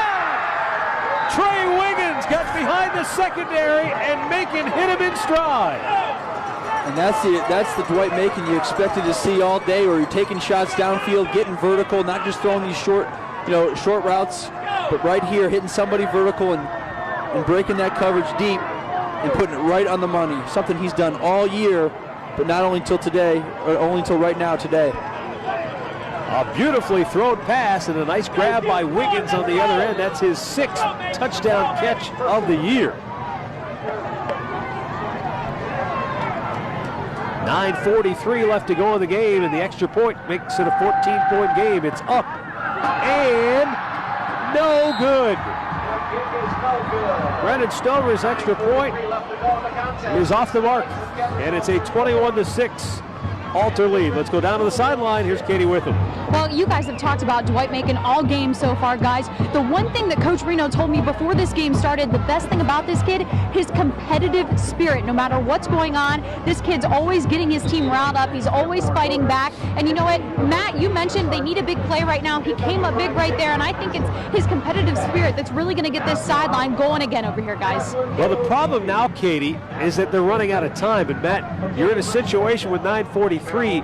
It's not like you want to start onside kicking yet, but defensively, it's imperative. You have to get a 3-and-out. You've got to get the ball back quickly. Yeah, you have to. And the problem is if you're going up against maybe a spread offense or an offense that throws the ball around a lot, you might get the clock to stop here and there, or maybe a team that can't really run the ball well. But we're looking at a Kettering Alter team that's all they do is run the football, and they eat up huge amounts of yards and huge amounts of clock. So it's time for these Steubenville defenders to kind of bow up, get the ball back, and see if Dwight Macon can't get on the field and start something up again. He took him 67 yards in 5 plays, capping it with a 33-yard touchdown pass.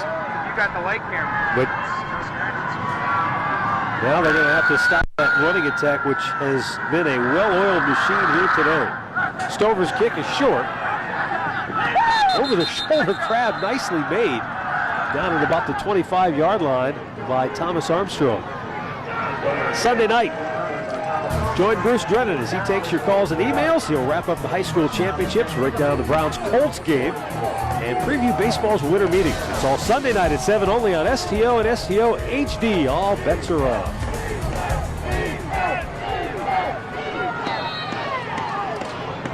Austin Boucher leads him out of the huddle. 9:42 to go.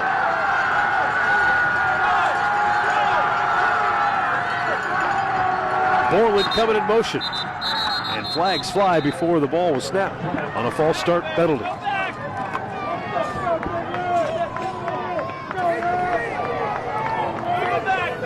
Prior to the snap, we have a dead ball foul. False start on the offense. 5-yard penalty. Remains first down.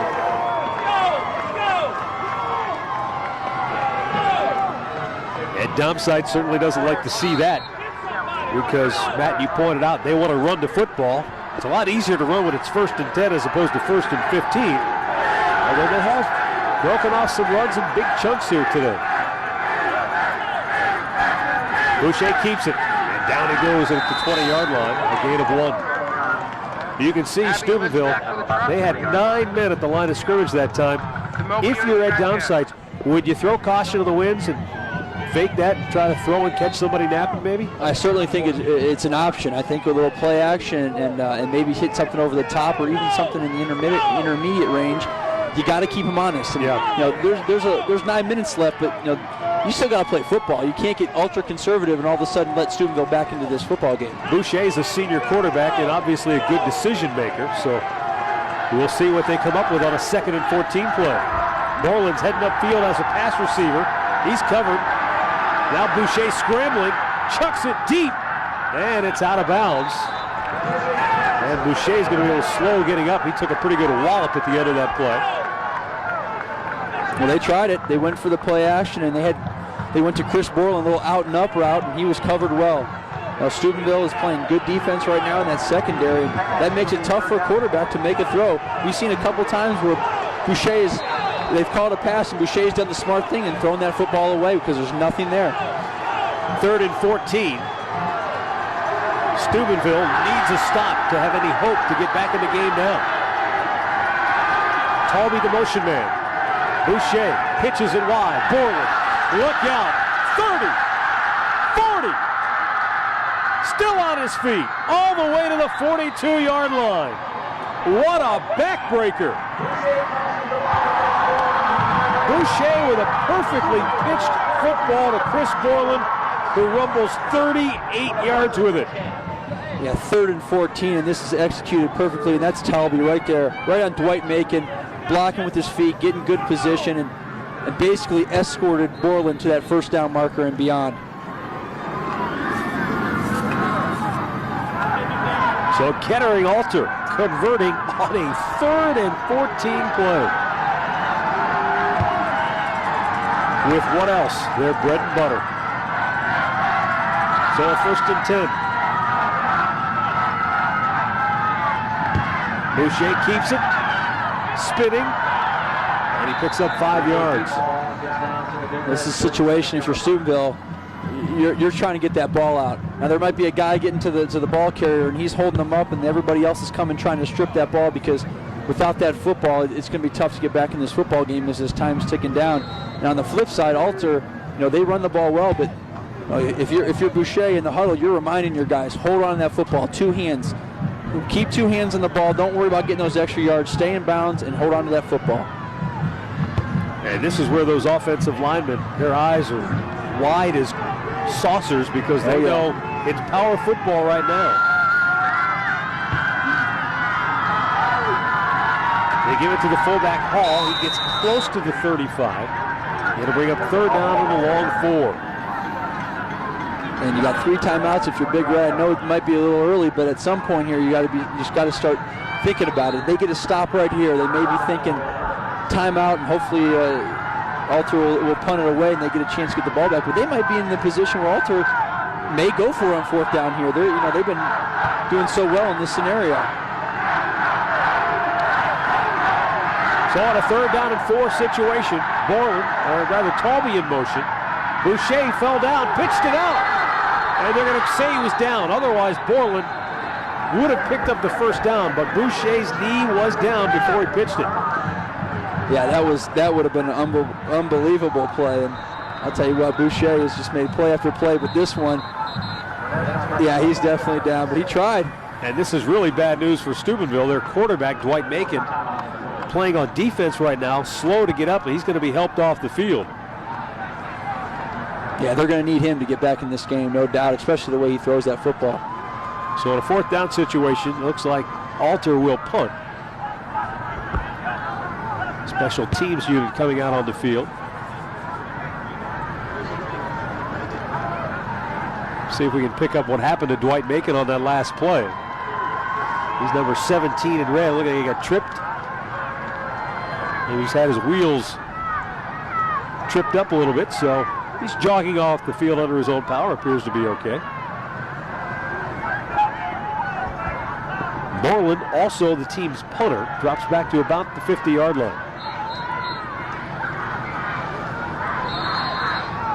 So that lob wedge comes back into play that we saw earlier in the game with him, and he's kind of got a knack for putting it down inside that 10, 20-yard line.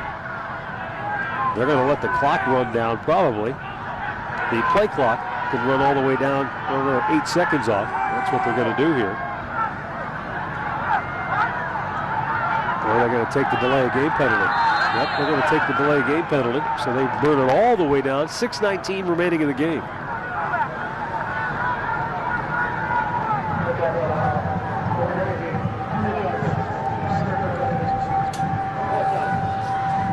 As that clock's running down and you're in that punt formation, you're hoping that the defense maybe gets a little eager and comes across that line and maybe get a free 5 yards. Then you got a decision to make. But nevertheless, they win either way. They run the clock down or they get a penalty.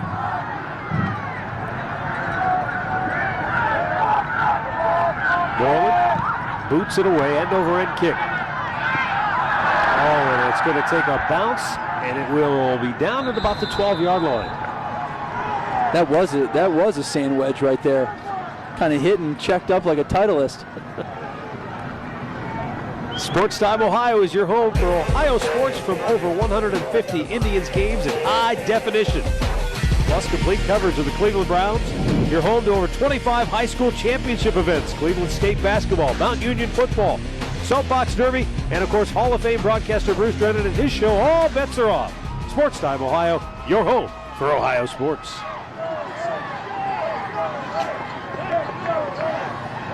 And of course, today's broadcast of the state championship game here at Fawcett Stadium being brought to you by Farmers Insurance.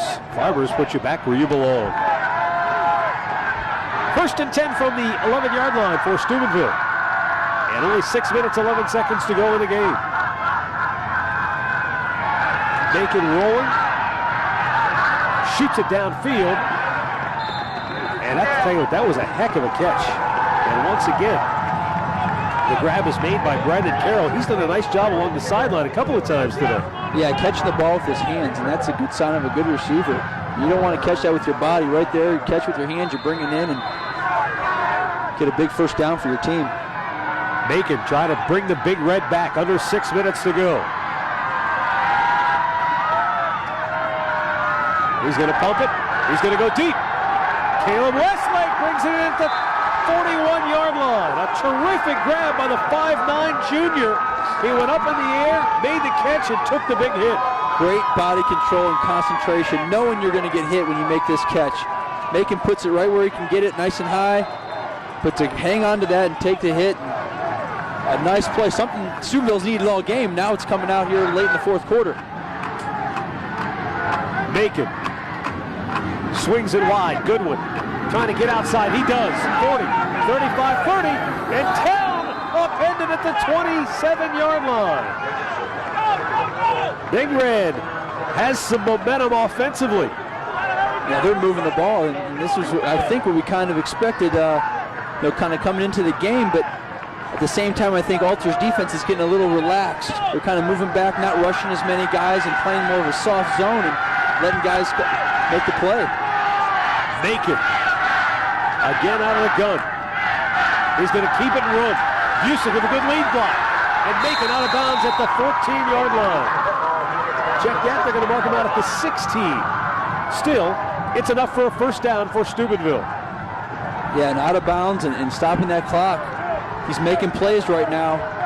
They're blocking him with Alter only rushing 4 guys and kind of being a little soft. It's opening up that run, that little quarterback draw. First and 10. Steubenville trying to mount a furious comeback here in the fourth quarter. Blitz coming. Macon under pressure, and he's going to go down. Back at about the 22-yard line. They brought pressure that time. They found a crack in the offensive line, and they poured in. Yeah, and Macon didn't have a chance right there. When he's getting set up, there's guys in his face, and that's tough to make a throw when you're looking at white jerseys trying to throw around him. Try to tuck it down and make a play, which he's done before in this game, but not on that play. Steubenville still has all 3 of their timeouts left. 4:40 to go, clock moving. Second down. And 16, play clock was down to 1 second. He gets it off, slings it wide, incomplete. It looks like maybe some confusion in calling that play and maybe where guys are supposed to end up. And then Dwight Macon not really sure of where to throw it, sails that one high on that out route. But, Matt, you were talking about how these guys are just football players. And I know we've been talking about Chris Borland on offense. And in defense, he usually plays the linebacker position. Right now, they got him lined up at free safety. The coach just said, get out there and make sure they don't touch the football. Don't let them score. Yeah. Unbelievable. Dwight Macon getting hot. He's completed 5 of his last 6 passes for 115 yards. 3rd and 16. Look out, here comes the blitz. Macon gets away momentarily. And he goes down back at the 38-yard line. What a job defensively. That time for the Alter Knights, they brought pressure. They got to him and then hauled him down. And now, is there a penalty flag down? No, timeout. Steubenville uses a timeout. They have 2 remaining. It's 4th down and forever. This is called persistence if you're a defense. Yes, especially the way Macon moves around. But just holding on right there for dear life, hoping your guys come and help you get that sack, and a huge loss. That was a huge play for Alter, and it almost sets up an improbable situation for Steubenville on this 4th and long. Andrew Bonato, the defensive tackle, once he got a hold of Macon's jersey, he was not going to let go. It didn't matter where Macon was trying to go. He just hung on until he got some help.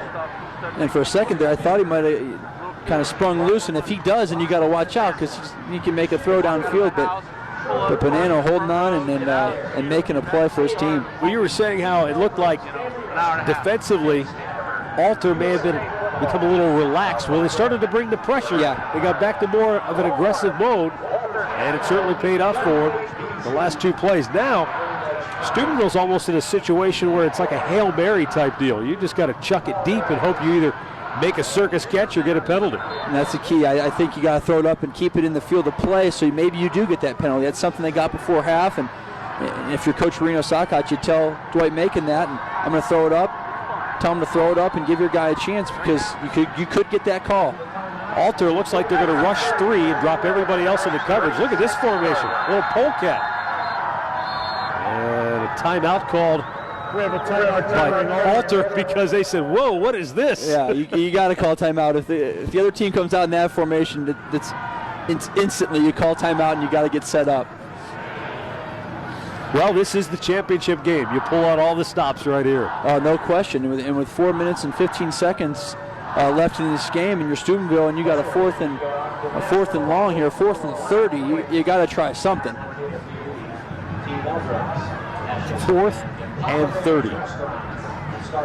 Steubenville today the story's been for them. It's just a couple good plays and then a couple bad ones to follow. And when you're playing like that, especially a team like Alter, and you look at the road that they've come through, they've earned their road here. It is tough. It is tough to beat a team as good as they are when you're taking one step forward, two steps back. This is the third meeting between these two schools. The first time they met was back in 1987 in the playoffs when they were in Division II. Then 2 years ago they met for the state championship. They were in Division III.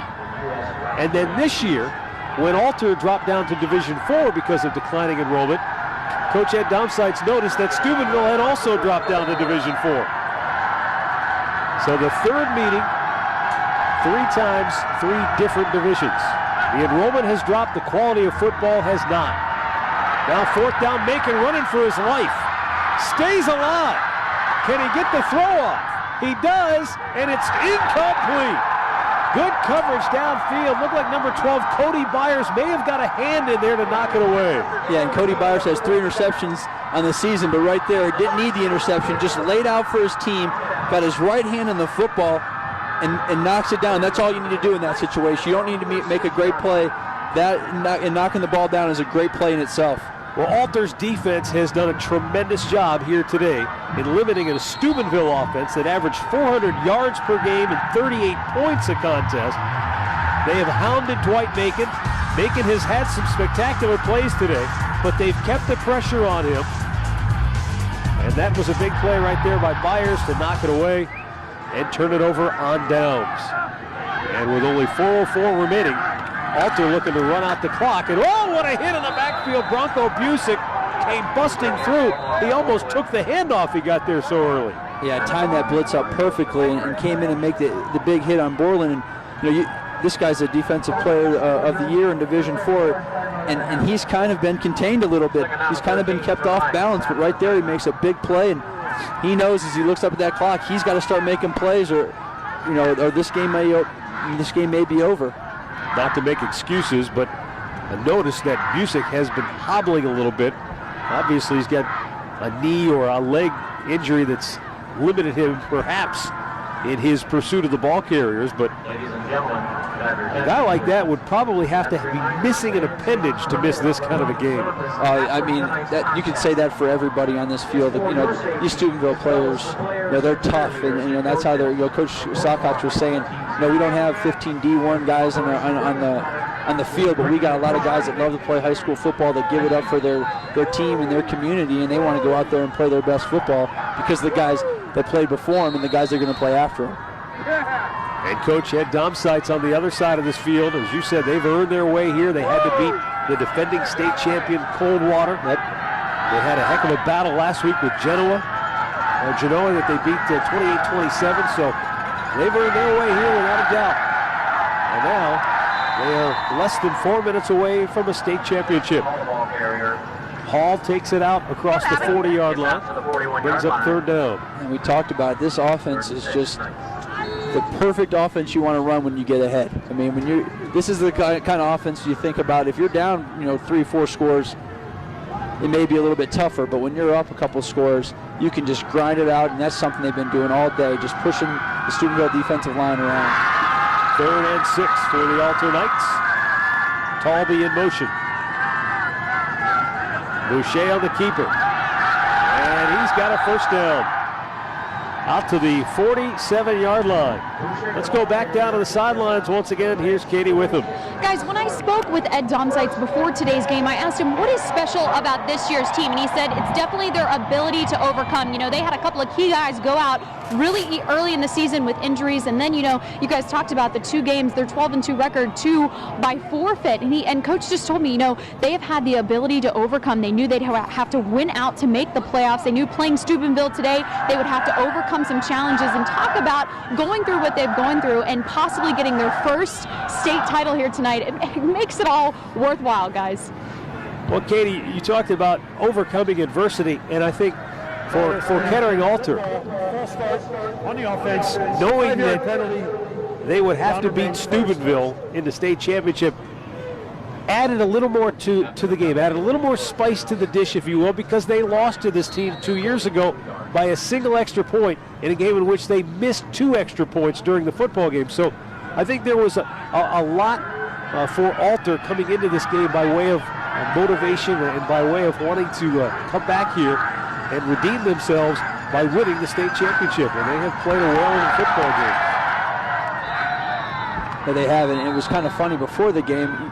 You sense the mutual respect. In fact, Chris Borland goes up to Dwight Macon and he says, you know, they're talking, they're chit-chatting, having a good time talking before the game, and we kind of look at each other. Do these guys know each other? And you come to find out they don't. They just kind of have respect for each other because of these two programs and kind of where they've come, and in these last 4, 5, 6 years and beyond. To be honest with you.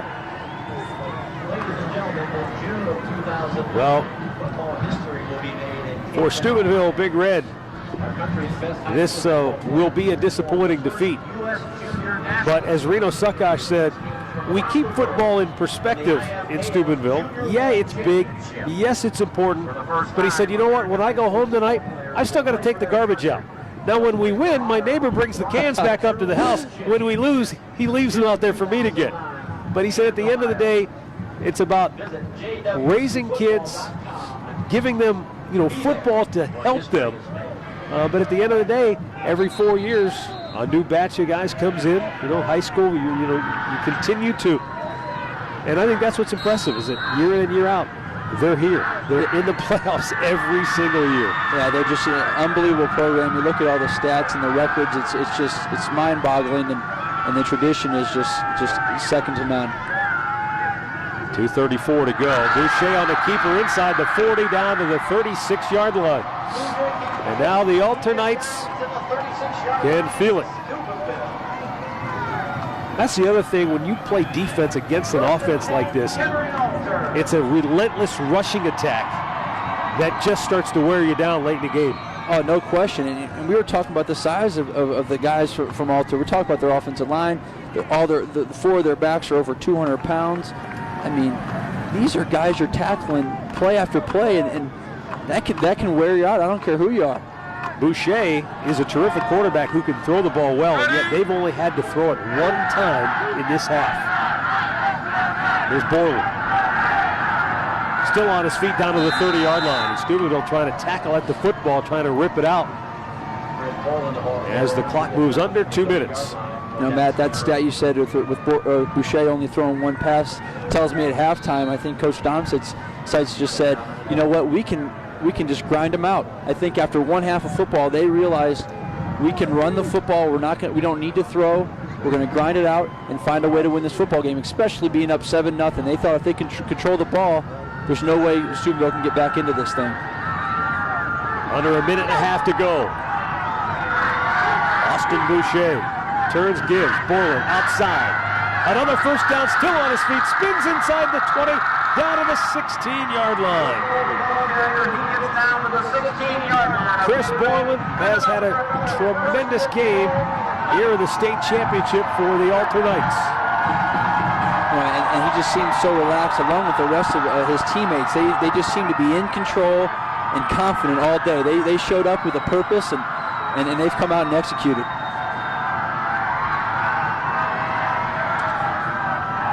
In fact, Alter has controlled the ball 16 minutes and 30 seconds this half.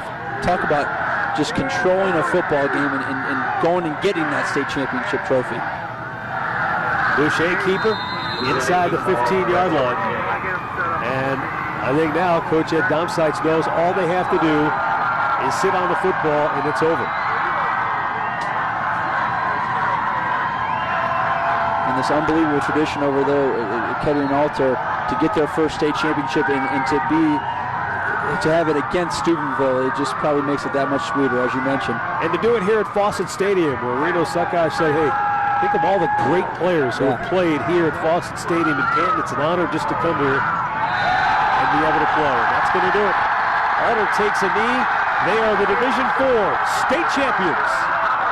A 21-6 victory over Steubenville Big Red.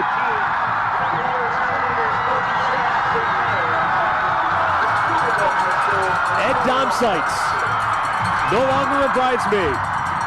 He'll be able to hoist the championship trophy here this evening.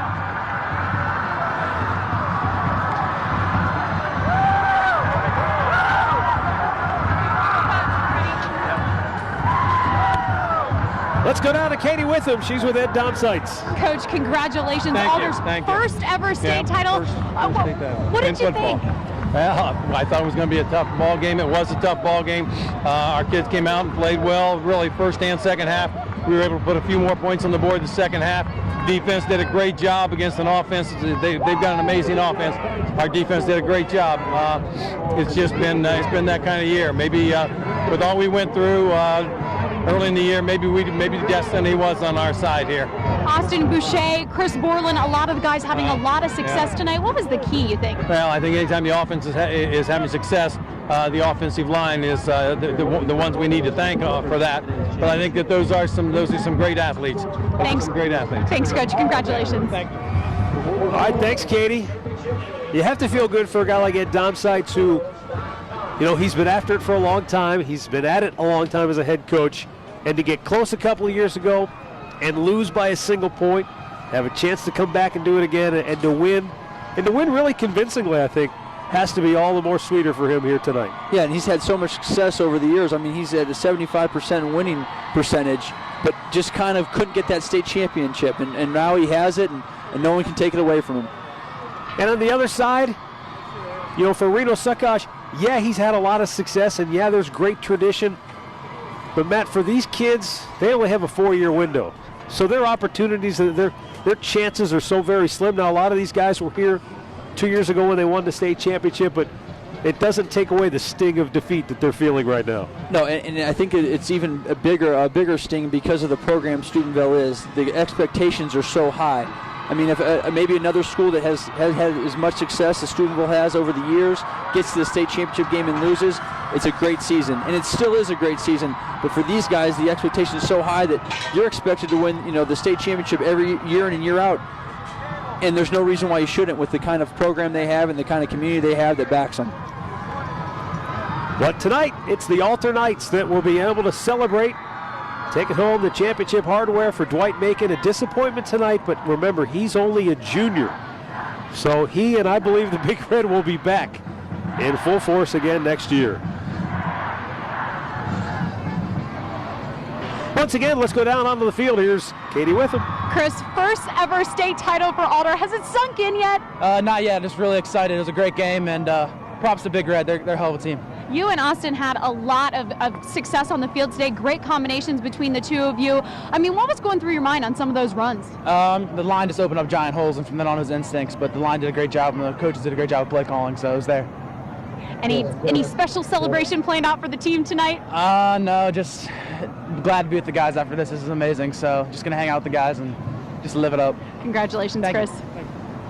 Thanks, Katie. Chris Borland did a terrific job. I was really impressed with his ability to catch the football today. Made some great catches, scored right here on a touchdown catch early.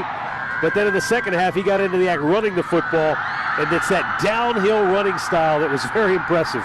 Yeah, this guy is a football player. You talked about it, just every essence of the word. We're talking about offense, defense, making plays, making blocks, and that's why Alter is where they are, is because they got great leadership and guys like that. And let's face it, he talked about it. You play 15 weeks during the regular season, to say nothing about training camp and getting ready, but then 10 weeks and then playoffs, 15 games that you play. These guys have been through a lot together, and so that's, I think, why it makes it even more special for these guys that will celebrate this championship for years and years to come. Oh, no question. They'll be talking about this thing forever, 15, 20, 30 years from now. And in fact, they'll be referring to this team as other teams come through, and you got to be proud if you're a senior to be a part of that. And that's how they're going to remember you as a senior class, as the senior class that won the state championship in 2008. And something special about being the first, too. Yes, absolutely. The first team in Alter school history.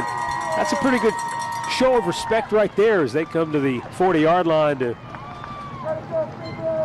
give Steubenville a round of applause for accepting the runner-up trophy. Yeah, and the respect they have, these teams have for each other is I know the same we have for up here. Before the game, we were talking, this is going to be the best game and the most anticipated game of the weekend, and we knew they were going to be tough football players, and it's nice to see the sportsmanship from Alter as Steubenville gets the trophy.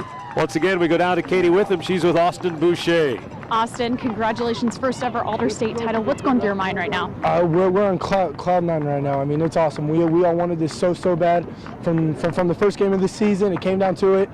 The team chemistry, the motivation was there. I mean, because they had an 06 and it was our time, and we came together and we made it happen. Was that 06 game kind of in the back of your mind at any point today? Heck yeah! I mean, Steubenville's a heck of a team. They have a rich tradition, but I mean, we came out with the fight and we wanted it, and it came in our favor. It was an awesome game. It seemed like in the third quarter, time of possession definitely in your guys' favor. You had a lot of success running the ball. What was the biggest key for you guys? The biggest key was just staying on our blocks and holding on to the ball. We had a few breaks. We lost it a little bit, but we got our blocks. We made it happen. It was just awesome. We got the blocks, the team chemistry. We came together, just kept on moving the ball. Great job. Congratulations to you. Thank you. Guys. Austin Boucher had a terrific day running the football, running the offense. You know, people think about that wishbone and think, well, it's just a running offense. You still have to read a lot as a quarterback and make great decisions. Yeah, there's a lot on your plate, and the coach is entrusting you to run that offense as if he's out there or he's in your ear, and he made great decisions not only all season long, but specifically today, and enough to lead his team to the state championship. And congratulations to the Steubenville Big Red, runner-up this year in Division 4. But it was Alter's day here this afternoon as Austin Boucher. I think he summed it up pretty well for Katie. Anybody who doesn't think that what happened in 06 wasn't the fact, all you had to hear him was, absolutely, we were thinking about it all week. And yeah, there was only one guy that started that game for each of the respective schools, but they were all here. They all remember it. They were still part of the program, and so that was definitely motivation for the Alter Knights. Let's go down to the field. Here's Assistant Commissioner of the Ohio High School Athletic Association, Steve Neal. I present you for the Division 4 goal. Gentlemen, congratulations. You had a great season.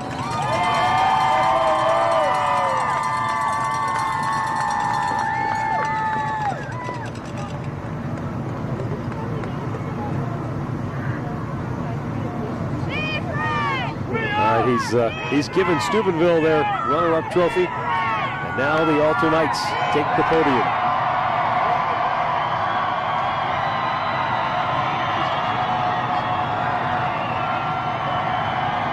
The Alter Knights finished the season officially 13-2.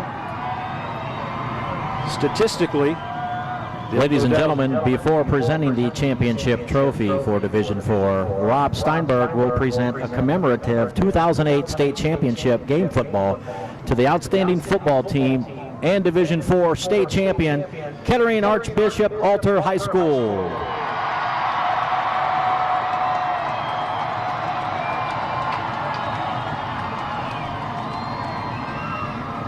Let's give it up one more time for the Knights of Archbishop Alter.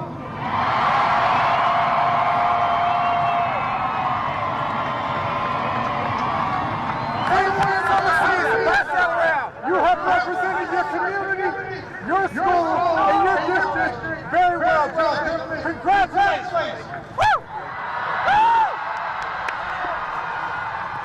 As you reflect on this season and the legacy that you have begun, as this is your first state championship, look at this trophy and realize it's about the journey, the teamwork, the sportsmanship, the leadership, and the good citizenship. Gentlemen, on behalf of the Ohio High School Athletic Association, member schools and staff, I present you the Division 4 State Championship Trophy.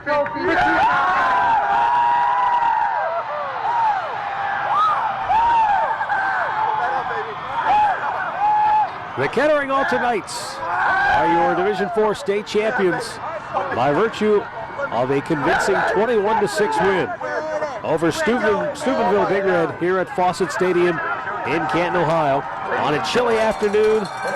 And as night fell, there was no doubt about it. The best team in Division 4 this year is Archbishop Kettering Alter. Yeah, no question. They came to play. They came with a purpose, and it's just a cool sight to see them up on the stand there to get that trophy, and then run over to their fans and give them a round of applause and say thank you. Archbishop Alter, we talked about their running attack, and I think they knew they were going to have to score some points to win the game, but I'm not sure they knew that they were going to be able to shut down Steubenville's offense the way they did here today. No, I don't think anybody expected that, but I just think they came out with a game plan that worked, and they flew around and played hard physical football, and and it worked for them. Offensively, they had a couple of big plays in the first half.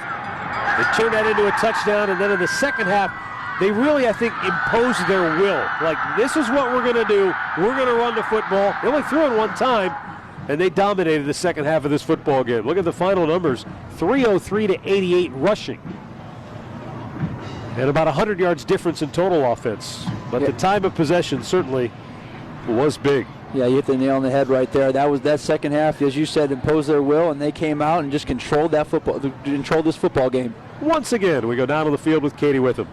Thank you, Matt. I am here with Paul Dietzberger. You guys talked about him in the broadcast, the former head coach of Ed Dom Sites. Coach, what did you think of your former players' performance and coaching here tonight? I'm thrilled for Ed. He's deserved it. He's a great coach. I've seen him coach at Trotwood. I've seen him coach at Northmont and at Alder, and I've just been thrilled with his career, and he really deserves it. All the hard work he puts in, he does a great job. Well, you know what, his first ever state title here with Kettering Alter. If you could say, I'm sure you're proud right now, but if you could tell him something or say anything to him right now, what would you tell him? I love him. I'm proud of him. I feel like a father, really. But he was great. He called great game today, too. Thanks, Coach. Thank you. Guys, let's send it back up to you. All right, thanks a lot, Katie. Paul Dietzberger was also the former head coach at my alma mater down at Ashland High School, and has certainly seen a lot of high school football during his days. But how gratifying that must be to be a coach, to have coached a young man, to watch him grow up, and to watch that guy go on to win a state championship here today. Yeah, and that's what makes it special. To have your former coach here, and have a loyal guy that you want to make proud, make him feel proud, and you go out there and you win a state championship, and he says I love you, and I'm proud of you, and nothing's better feeling than that. Well, partner, it was fun. Enjoyed it. Yes, thank you. That was an unbelievable experience. Well, for Matt DeRazio, I'm Matt Underwood. That's going to wrap up our coverage here at Fawcett Stadium, where the Archbishop Alter Knights beat Steubenville for the Division IV State Championship 21-6. Stay tuned. We'll go back to the Farmers Insurance Studio Show with Mark Schwab and Jim Isabella when we come back.